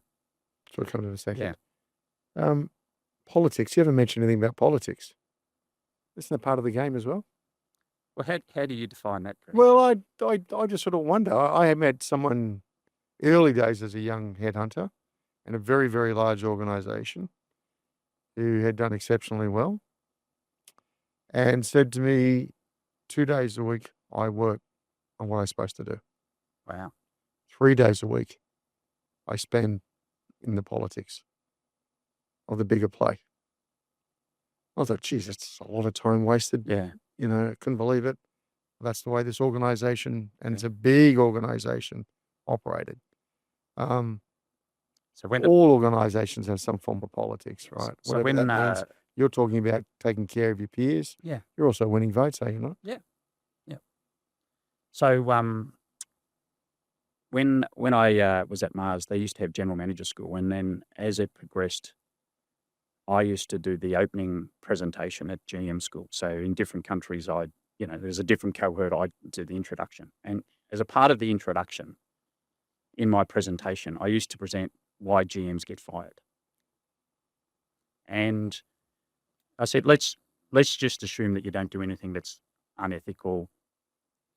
You actually don't get fired over the results. You get fired because of loss of confidence that you're going to change the results. And you're not going to improve performance. But the results go to your earlier comments. They're years of legacy decision-making that underpin the good and the bad. When you run a business, you inherit a whole raft of great decisions and you inherit some bad ones. And so you've got that combination to manage. And so therefore, if you accept that you're not going to get fired over the results, why will people lose confidence in you? And why will they want to replace? And so in large companies, you get a lot of help. So what gets in the way?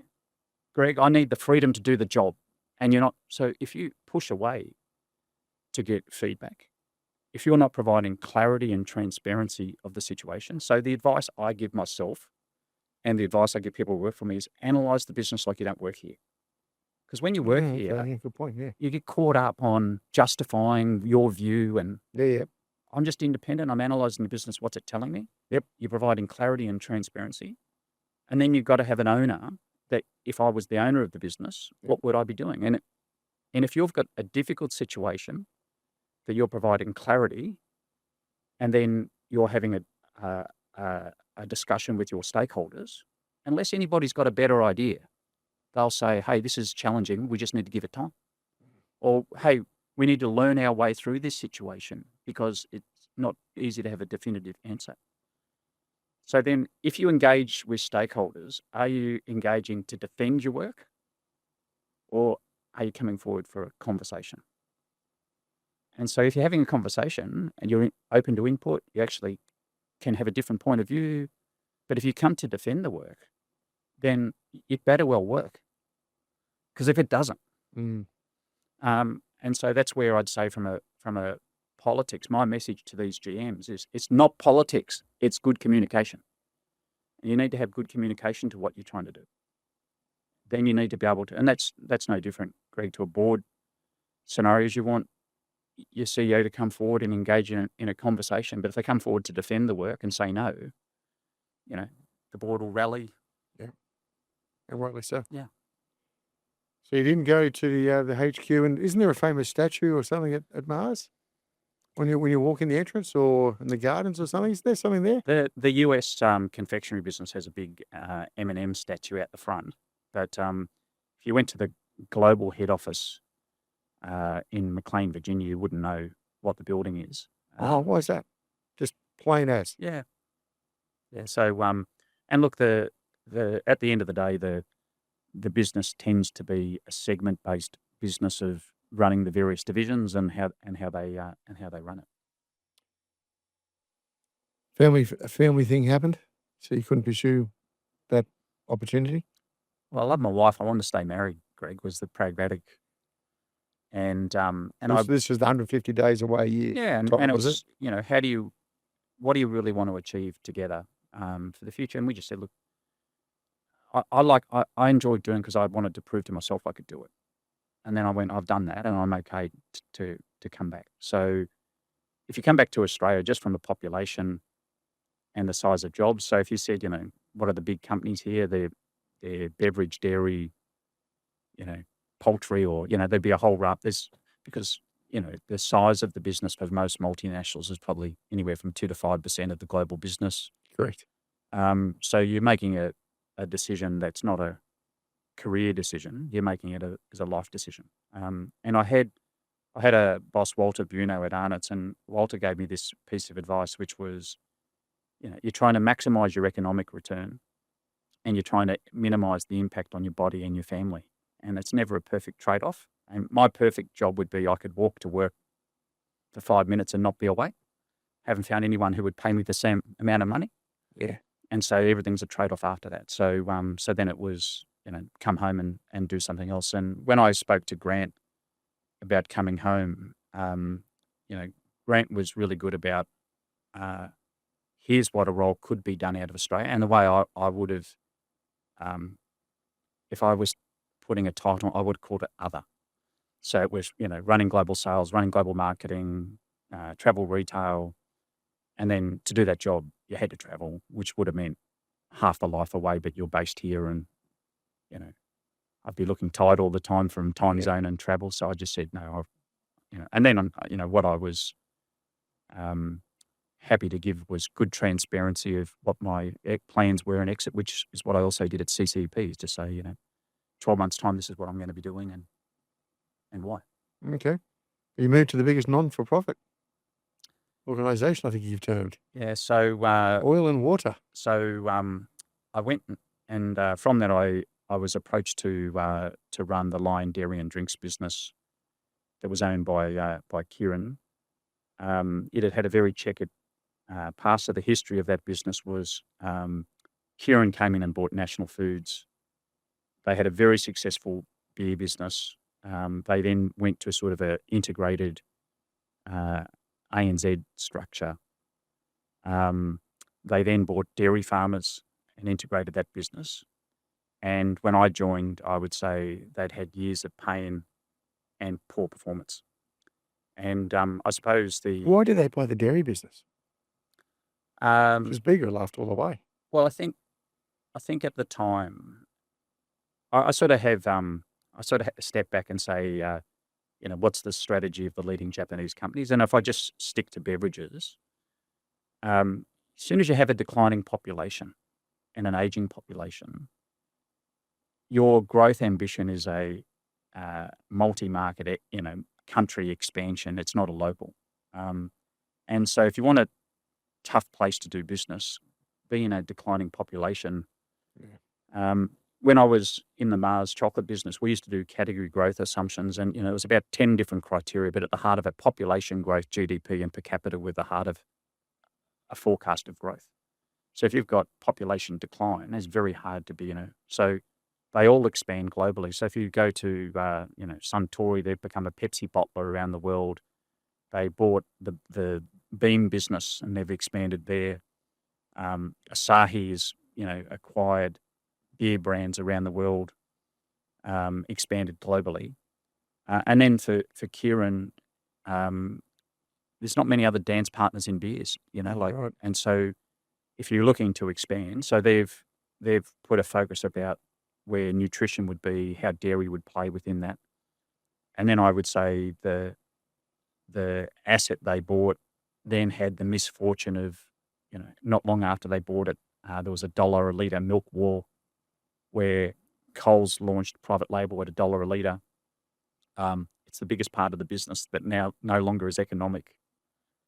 Very difficult to manage your own price because the price of the private label became the anchor. Yeah, right.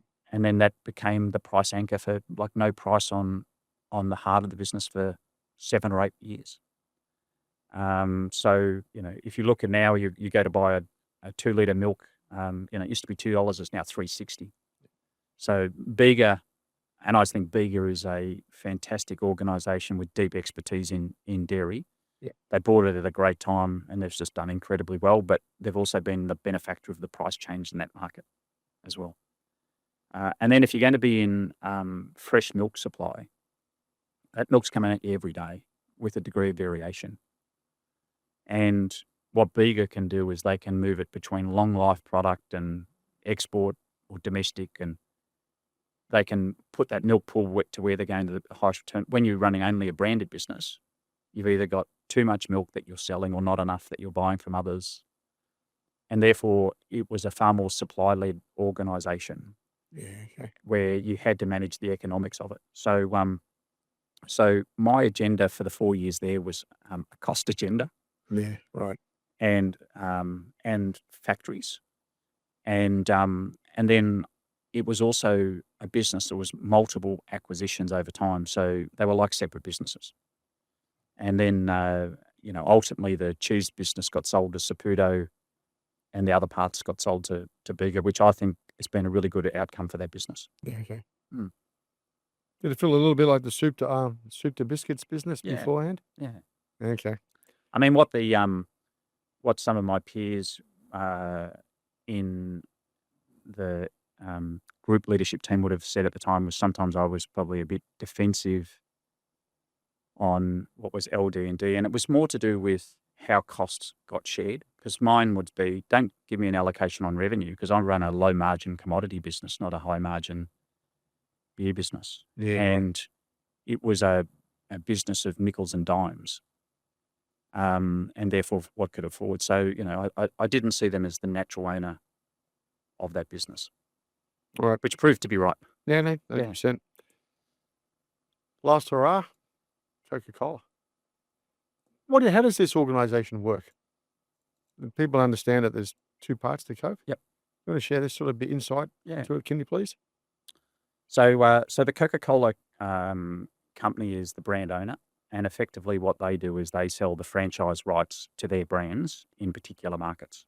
Okay. So working for CCEP, they were the franchise owner in 31 markets around the world. Mm-hmm. And that made them the largest bottler of the Coca-Cola system. If you can think of the history was... So they're the bottler, not the manufacturer of the... Yeah. So they basically own the franchise rights. Mm-hmm. So the way I think about it, Greg, is, if you had a McDonald's store and I have a McDonald's store, we have the franchise. We don't what happens in that store, we respond to. Okay. So, and then from a Coke company, I would say, man, what a brilliant solution because ultimately their expertise is in building brands and making concentrate, and then the bottlers hold all the assets. So if you're the brand owner, you don't own factories around the world, you don't own the trucks, the distribution, that's all handled by the bottling system. And then I'd say what I saw was just the role sort between company and bottler of how phenomenal the split of expertise. So the way I describe it is I ran an execution company for 8 years. If you said what my role was, is number one was I was a sales execution company. Beverages are sold in so many places that we were there to maximize the impact. So an incredible selling organization. I'm a logistics company running fleet of trucks that get the product out there I run equipment business, got fridges, vending machines, post-mix, coffee machines that help you basically sell and execute the product. I'm a bottling company, got multiple bottling sites that are close to where the consumer is. The reason you need the freight costs are high to ship something like that, so it needs to be within close vicinity. And then it's a data company. And if you take something like the Australian business, you see store level data to about 80% of your sales. And so your understanding of what's working, not working, customers, geography, shoppers is phenomenal. Yeah, right. And then that goes to how you execute and how you change the way you execute. So high expertise in the bottling system. And I basically had 3 years as Coca Cola Amatil ASX listed, and then we were taken over by CCEP, and then I had just nearly 5 years with CCEP. Is it true about the rumor that Damien, who was CEO of CCEP, basically said he'd pay an extra $1 billion for the business because of things Peter had done to accelerate growth? He would true? he would Is say, that true? Is that true? I never took it as absolute belief. That's a pretty incredible comment. Well, I think what Damien would say is some of the moves that we were making would work, and he had to get in before it really took off because he believed in what we were trying to do and his belief in the Australian business. So, Okay, but what was the shift? Coca-Cola here for years Yeah. beforehand, and Mattel. So what was the big shift? so if you go to the history of Amatel, I would say part of the challenge for that business was when it went and bought SBC. Oh, yeah. And Yeah. so it paid circa 700 million for the business. There was some form of strategic rationale about how those products could be sold where Coke gets sold. And the Coca-Cola company is a beverage company, and it wants to sell beverages, and it wants its bottlers to be focused on that. And so my view on it, Greg, is if you're a good bottler, you get rewarded by getting more territories. Sure. And if you want to be a company that's got multiple, that's not at the heart of beverages as the sole focus, you probably get sold. And so in that process, because of some of that history, we got sold. And it was a vote by, Deservedly so. well, it was a vote by the Coke company that they generate more return by changing horses. That's right. And it's pretty. I don't think a lot of people realize that. Yeah. Okay. Didn't change you. I had a when I say strange experiences of my career, that process was a strange experience because I was presenting to the CCA board on the economics of the business. And then I was presenting to the CCEP guys on why should we believe your forecast. And then at the end of it, I had to hand like the redundancy letters to my peers and boss to leave. So I'd say, and then we used to have a group leadership team meeting, and it ended up being myself and then Chris Litchfield, who then was running the New Zealand business, who moved to report to me. We were the only ones left standing. And then the group enterprise that we effectively had to run an ASX business went. So it was a lot of change in quick succession there. So Chris and myself were the last people standing from that time. So what was the mandate then? Well, I think what I was surprised by CCP is my experience of large companies is we're very successful. This is how we do it. And so I was expecting a very firm hand. Their magic is their external orientation of success. So they have really good planning techniques that are about, are you winning in the market, and headroom for growth and profit pools, and a lot of the stuff that we were doing. Um, But what surprised me was the humility of the organisation. When we presented, they'd say, that's better than we do it in Europe, which is not what I was expecting on particular aspects. Yeah, wow. Well, that's a better tool. That's better. We need to do. And then I suppose my view, and partly this was my observation of when Mars bought Wrigley. My job was to move Amatel to CCP, not defend Amatel, of CCP. So I then sort of stepped in of where the areas of strategic alignment were. So there were some areas in their due diligence where they had, a business case with Bain where, I could have been quite defensive about the comment, like broken relationships with the customers. Yep. Well, in the Advantage survey of the leading suppliers, the top 25, we were number 4. So we're not number 25. But the year after, we were number 1. And of the last 4 years, we've been voted number 1 in the Advantage survey 3 out of the 4 years. So some of the areas where, like I'd say, we could have been defensive in a, external Bain review of this, we just chose not to be defensive. And my sort of programming to the team was, yeah, but we're not number 1. And there's a gap to number 1. So don't take offense that they say, because we're not number 1. And we need to focus on what we need. So what we then did is aligned on a couple of the critical things. One was that we wouldn't own brands. Those brands would be sold to the Coca Cola company. So we sold Mount Franklin, Kirk's, Deep Spring, because we had brands that were competing and that were tension in the relationship. And it also allows the role sort, which is the company manages the brands, we manage the execution. Yeah, okay. And that allowed us to get on focus. We had a beer business, and within that beer business, we distributed certain brands. We had a JV. We got out of those. And part of the practice, Still have the alcohol business. yeah, but where the alcohol, and I suppose the view is, and if I talk to RTDs, ready to drink, it's made in the same factory. It uses a bulk alcohol storage that gets mixed on the same line that we make. That goes into, it's from the same suppliers that we then put on the same truck. Where in beer, it was a different supplier base made in a different factory so it didn't utilize our sort of core infrastructure. Yeah.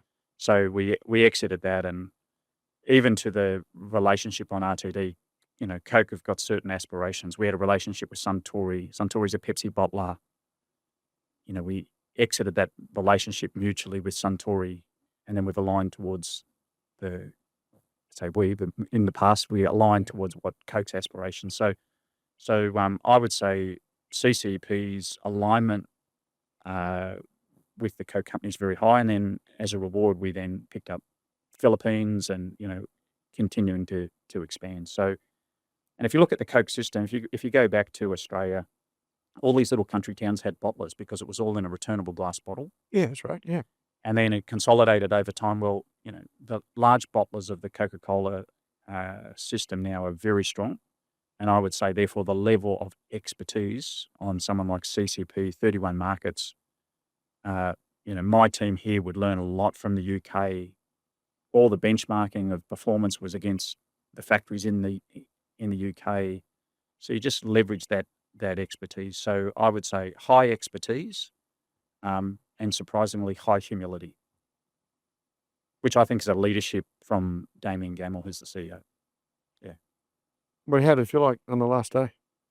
Well, you know what it's like when you're leaving and you made your mind up before you're ready to go. You mean the last day of Amateur or the last day there? No, last day there. Yeah. So no, I was. Amateur would have been a weird one. Yeah. So I'd had a conversation with Damien about the previous year I did 18 international trips out of Australia. I was on track for the same number in 2025.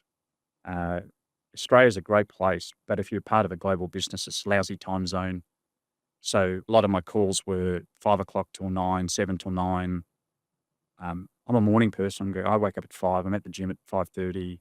So, there was just how long you could do. And I had a view, I can do that for 5 years, but it's not, I can't say it's a 10-year. So I did it for nearly 5 years.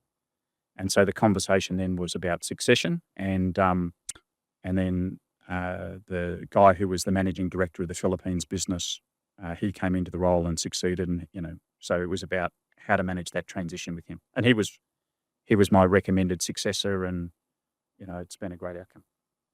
You're now going to pursue portfolio, are you? Well, I would say, Greg, in my 38 years, partly ambition, partly financial, is I've had plan A, plan B, plan C, and this is the first time in my career where I've got a bit more ambiguity about it. And it's probably one that I'm more open to how things unfold or what gets presented and what I do. So I'm not looking for the sort of corporate 5-year turnaround. I'm just more like, how can I bring advice, expertise? And so I'm just, So you content in that? I don't know yet. Yeah, as I say, it's an interesting one, isn't it? Yeah. Hard to walk away. With my wife, we bought a small little hobby farm. And so over the last few months, I've just been doing more work there. Yeah, okay. And that's been really cool. And I've enjoyed, one of the things I've really enjoyed, strangely, is at the end of the day going, oh, look, that looks good. Because in a corporate life, you don't finish the day. Sometimes you might have a good this or good, but when you manage everything through others, you don't ever sit back on a self-reflection like, man, I'm really happy with how that looks today. Yeah. So that's been sort of self-satisfying as well. Okay. I'll ask some questions while I got you before we call it a day. Leadership. I think I read a note saying that 2012 was a big one for you, where you called all your team in to discuss leadership. Their talent development succession. You asked them to reflect on the current roles as a challenge and how we replicate this for our leaders.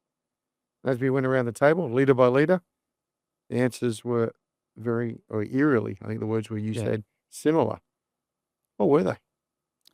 So I suppose the starting for that is in a lot of the meetings you go to, the way I'd sort of describe them is they're very passive. You could be eating popcorn. There's not a sense of accountability and ownership. And if you want to drive accountability and ownership, you have to provide good questions of reflection that are thought-provoking. And you then can react to that. So the question for the team is, hey, you're all senior people that are here around the table. What would be the key 3 or 4 reasons you got here? And then the challenge for us is, are we replicating that experience? And as we go through talent today, we're going to hold ourselves. Are we replicating the experience that you've been the benefactor of? So take 5 minutes, have a reflection. And the number one answer that came back, Which is the first one I asked you straight up today. Go on. was somebody who believed in me. They gave me a chance, gave me a job. And I would have said 90% of the room added, even when I didn't believe in myself. Oh, really? And when Domino offered me the role to be the GM of Arnott's, I went home to my wife and said, that was not my radar to be the next job. I don't think I'm ready for it. And I wouldn't offer it to me. And she said, you're going to say no? I said, no, I'm going to say yes, because it mightn't be offered again. And then I'll be kicking myself. So I'd rather have a go. And probably in that reality, I spent the first maybe year, 18 months trying to prove to myself that I could do it, let alone others. But that's common of, are you supporting people? So when I promote people into a job, I accept there's a bit of self-doubt that they're going through as they're stepping up to the level. And I try and make sure that in the clarity of the feedback, I'm giving them reassurance. Like, hey, you made a really good start. Observation I'd give you, Greg, would be. And, a couple of things I would say you could sharpen or could create a bigger impact for you. But being solution orientated and advice orientated as opposed to feedback orientated, because, the challenge with feedback is, Greg, I've got some feedback for you. And you're like, mate, I've got some feedback for you too, right? So how do you help people in that era where they're trying to find their confidence and trying to find their feet? So that was the number one of every respondent. 360 feedback was another of, some really valuable feedback that made a difference.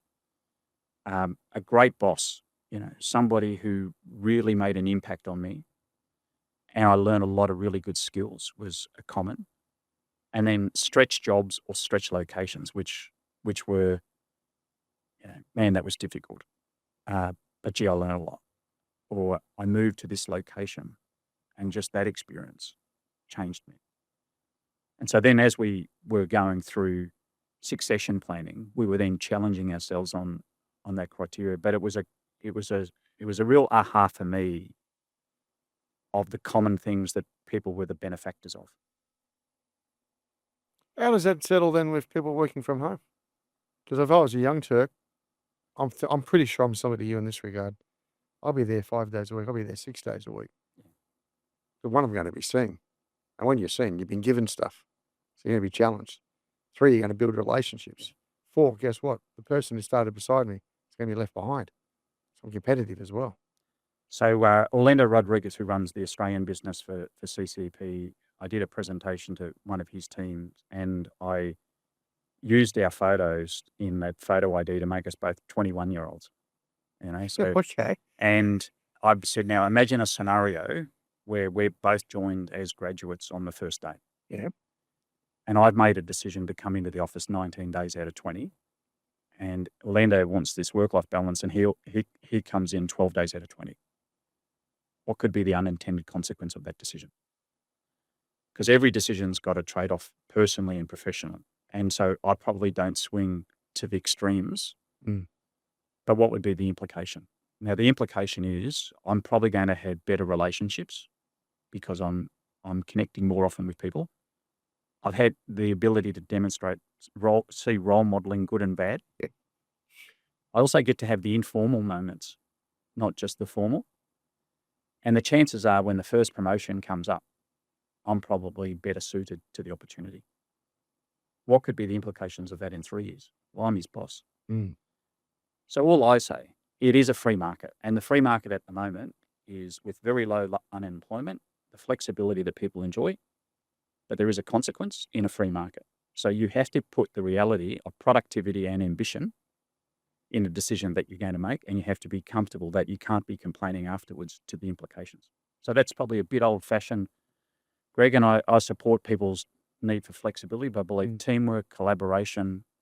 I think there has to be a cadence. You can't have an organisation where half are in, half are. You've got to have set days. You've got to have impact. And yes, there can be flexibility of course, you need to go to the dentist, and you need to, life events that you're managing. But you can't. And this is what I've seen. I'm not going to accept the job if I can't come, if I can work, unless I can work from home full time. What the hell? Mm. And I think companies, as unemployment rises and some of the balance, I think you'll see a bit of change how that plays out over the next 5 years. If you want to get ahead of it, go to the office. I agree. If you don't want to see yourself outsourced to another country, go to the office. That's what's happening. Yeah. Development discussions, pretty big. Mm. People, obviously, top of the list for you, that Yeah. and capital. What's a typical development discussion consist of? So the critical question for me is always starts with what's your ambition. Most times people will be talking about what the next job that they want to do. Like I remember once when I used to do talent reviews at Arnott's, and all my job where I do a skip review, which is the team who report to my team. Right. And I'd review their development plan. And the reason I'd review their development plan is I knew it would be done to a rigor because they were meeting me. And at the heart of the development plan is, well, what's it in service of? Because for me personally, if someone said, you need to improve on the following, yeah, but what's the payback? You get a promotion. Great. All right. What do I need to do to get a promotion around here? So at the heart of it is, what's the question? Imagine your stakeholders are having a conversation about you. What's the conversation going to be? What's going to be the critical question that they have about you? And then if that's the critical question, what are you going to do about it? And so the way I sort of, if I'm doing a talent interview, the way I interview is I look at track record of performance. I look at what they've done. and what they've achieved. I know people who've done lots of jobs, but maybe haven't been successful or haven't made an impact. So I look at a track record. I look at their functional skills that they bring to the role. Yep. So the depth or breadth that's required depending on the role. I look at line management, of what they're like as a leader and how they lead people. I look at how they influence. Influence has got two parts. One is inspiration.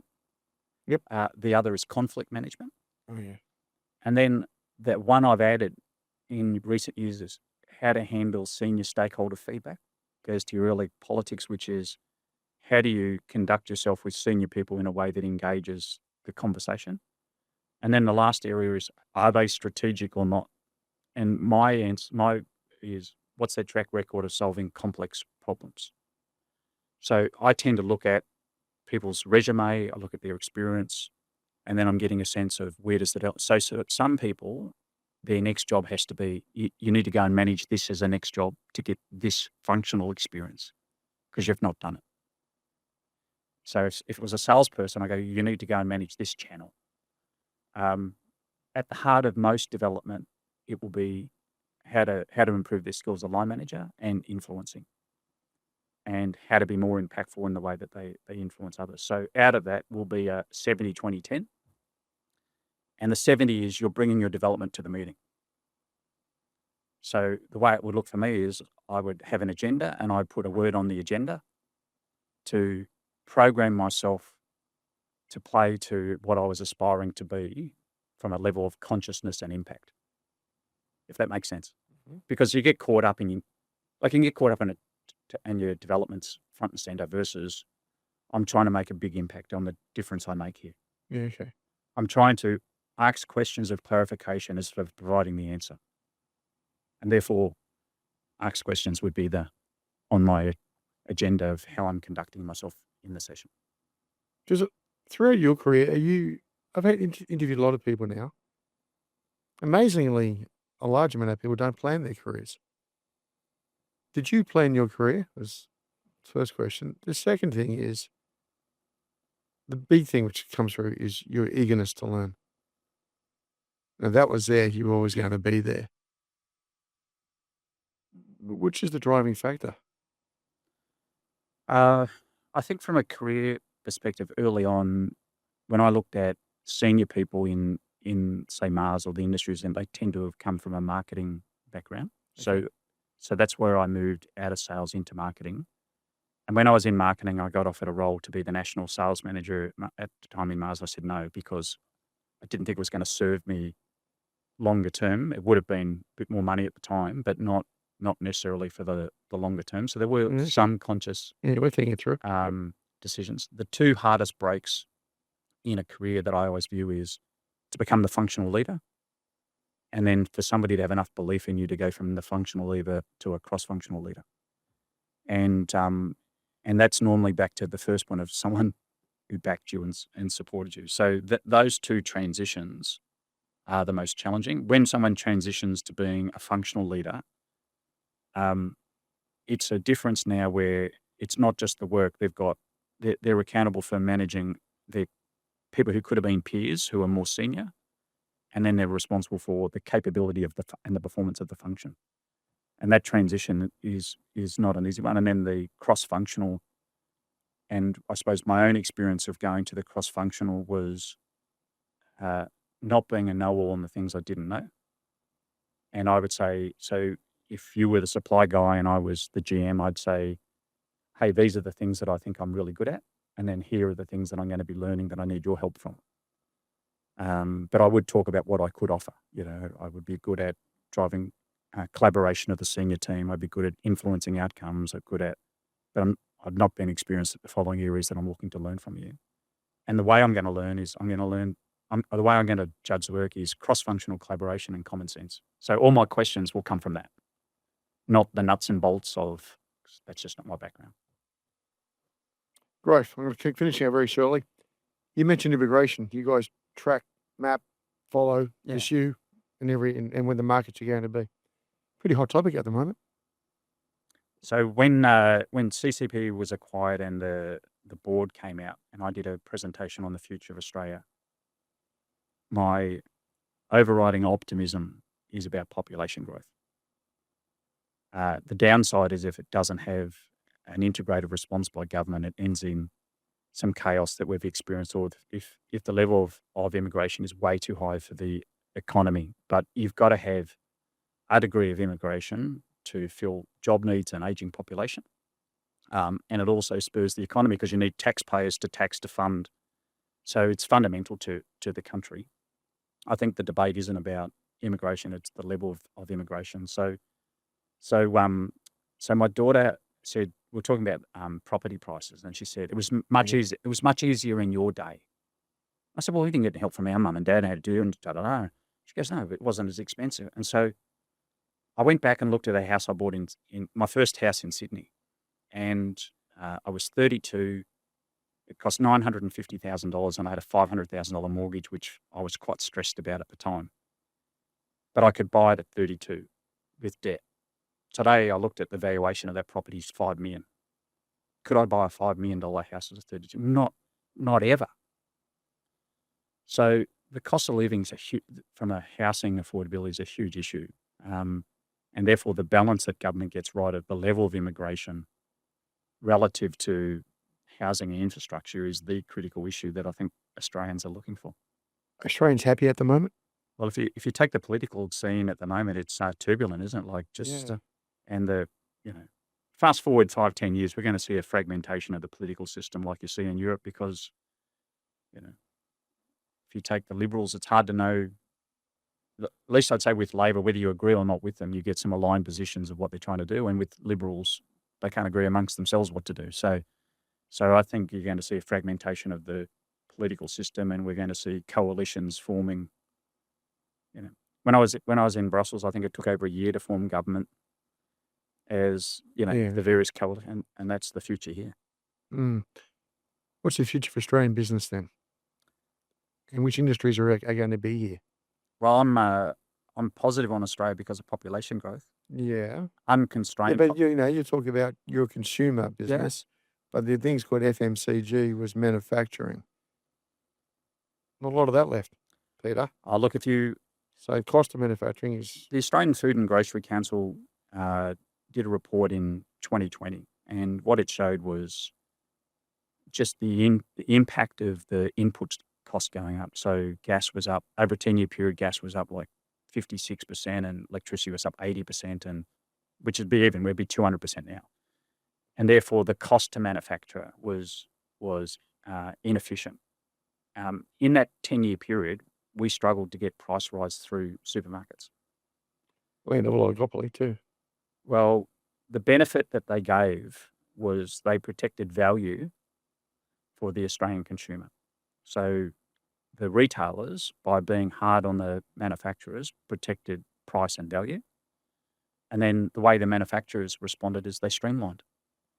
Whether that was offshoring, they reduced their cost. They couldn't, even though reduced costs, profitability dropped. So post-COVID, manufacturers had no choice but to put the price up because they pulled every lever. And then Coles and Woolworths, the situation they had from suppliers was it's going up because we've got no choice, and we've pulled every lever for 10 years. And then the government blamed Coles and Woolworths, which just isn't the reality. And so I think they've been unfairly targeted as being profiteering, reputational loss, which is not factual. You're right. What's factual is that the profitability of the industry has declined over a 15-year period. What's factual is food and beverage manufacturing is the largest manufacturer sector in the country. Employs about 280,000 people. It's probably not a very well-loved sector by government, whether that's Liberal or Labor. Okay. Peter, if we're going to look back at that young man working in the pub with the old man picking up the glasses at the end of the night or cleaning the bar, what advice would you give him now? Well, I suppose the advice I would give to a grad is just the benefit of working hard. Because, for an employee, if you want to stand out, it is a competitive world. You've got to, you do get a reward. And then how do you learn and who do you learn from? And I would say for myself, I've been the benefactor of working for great companies I've learned and individuals, and therefore, continuing to being open to learning. So And, what I always pitch from a development to my team is, when people talk 70, 20, 10, I always go, no, make it 70, 20, 20, which is the 20 of what you can learn from others. And what I encourage people to think about is, hey, I see you do that. Tell me why you do it, or where did you learn it? And go and have a coffee with people. People are incredibly generous. But the other 20 is how many things are you doing for your own learning? And podcasts, books. And so I would say I read lots, and I follow companies, and I'm a student of FMCG companies. I would read all their investor presentations. I read analyst stuff. I read the history of why companies have, whether it's the history of Nabisco being bought out and whatever. I read a lot about companies. And so I'd say just dialing up learning and reading, and that, I think it's a differentiator. And it goes back to my earlier comment of the individuals I've seen do better have had high learning agility. Well, Peter, thank you very much for joining us Thanks. today. You've been listening to No Limitations.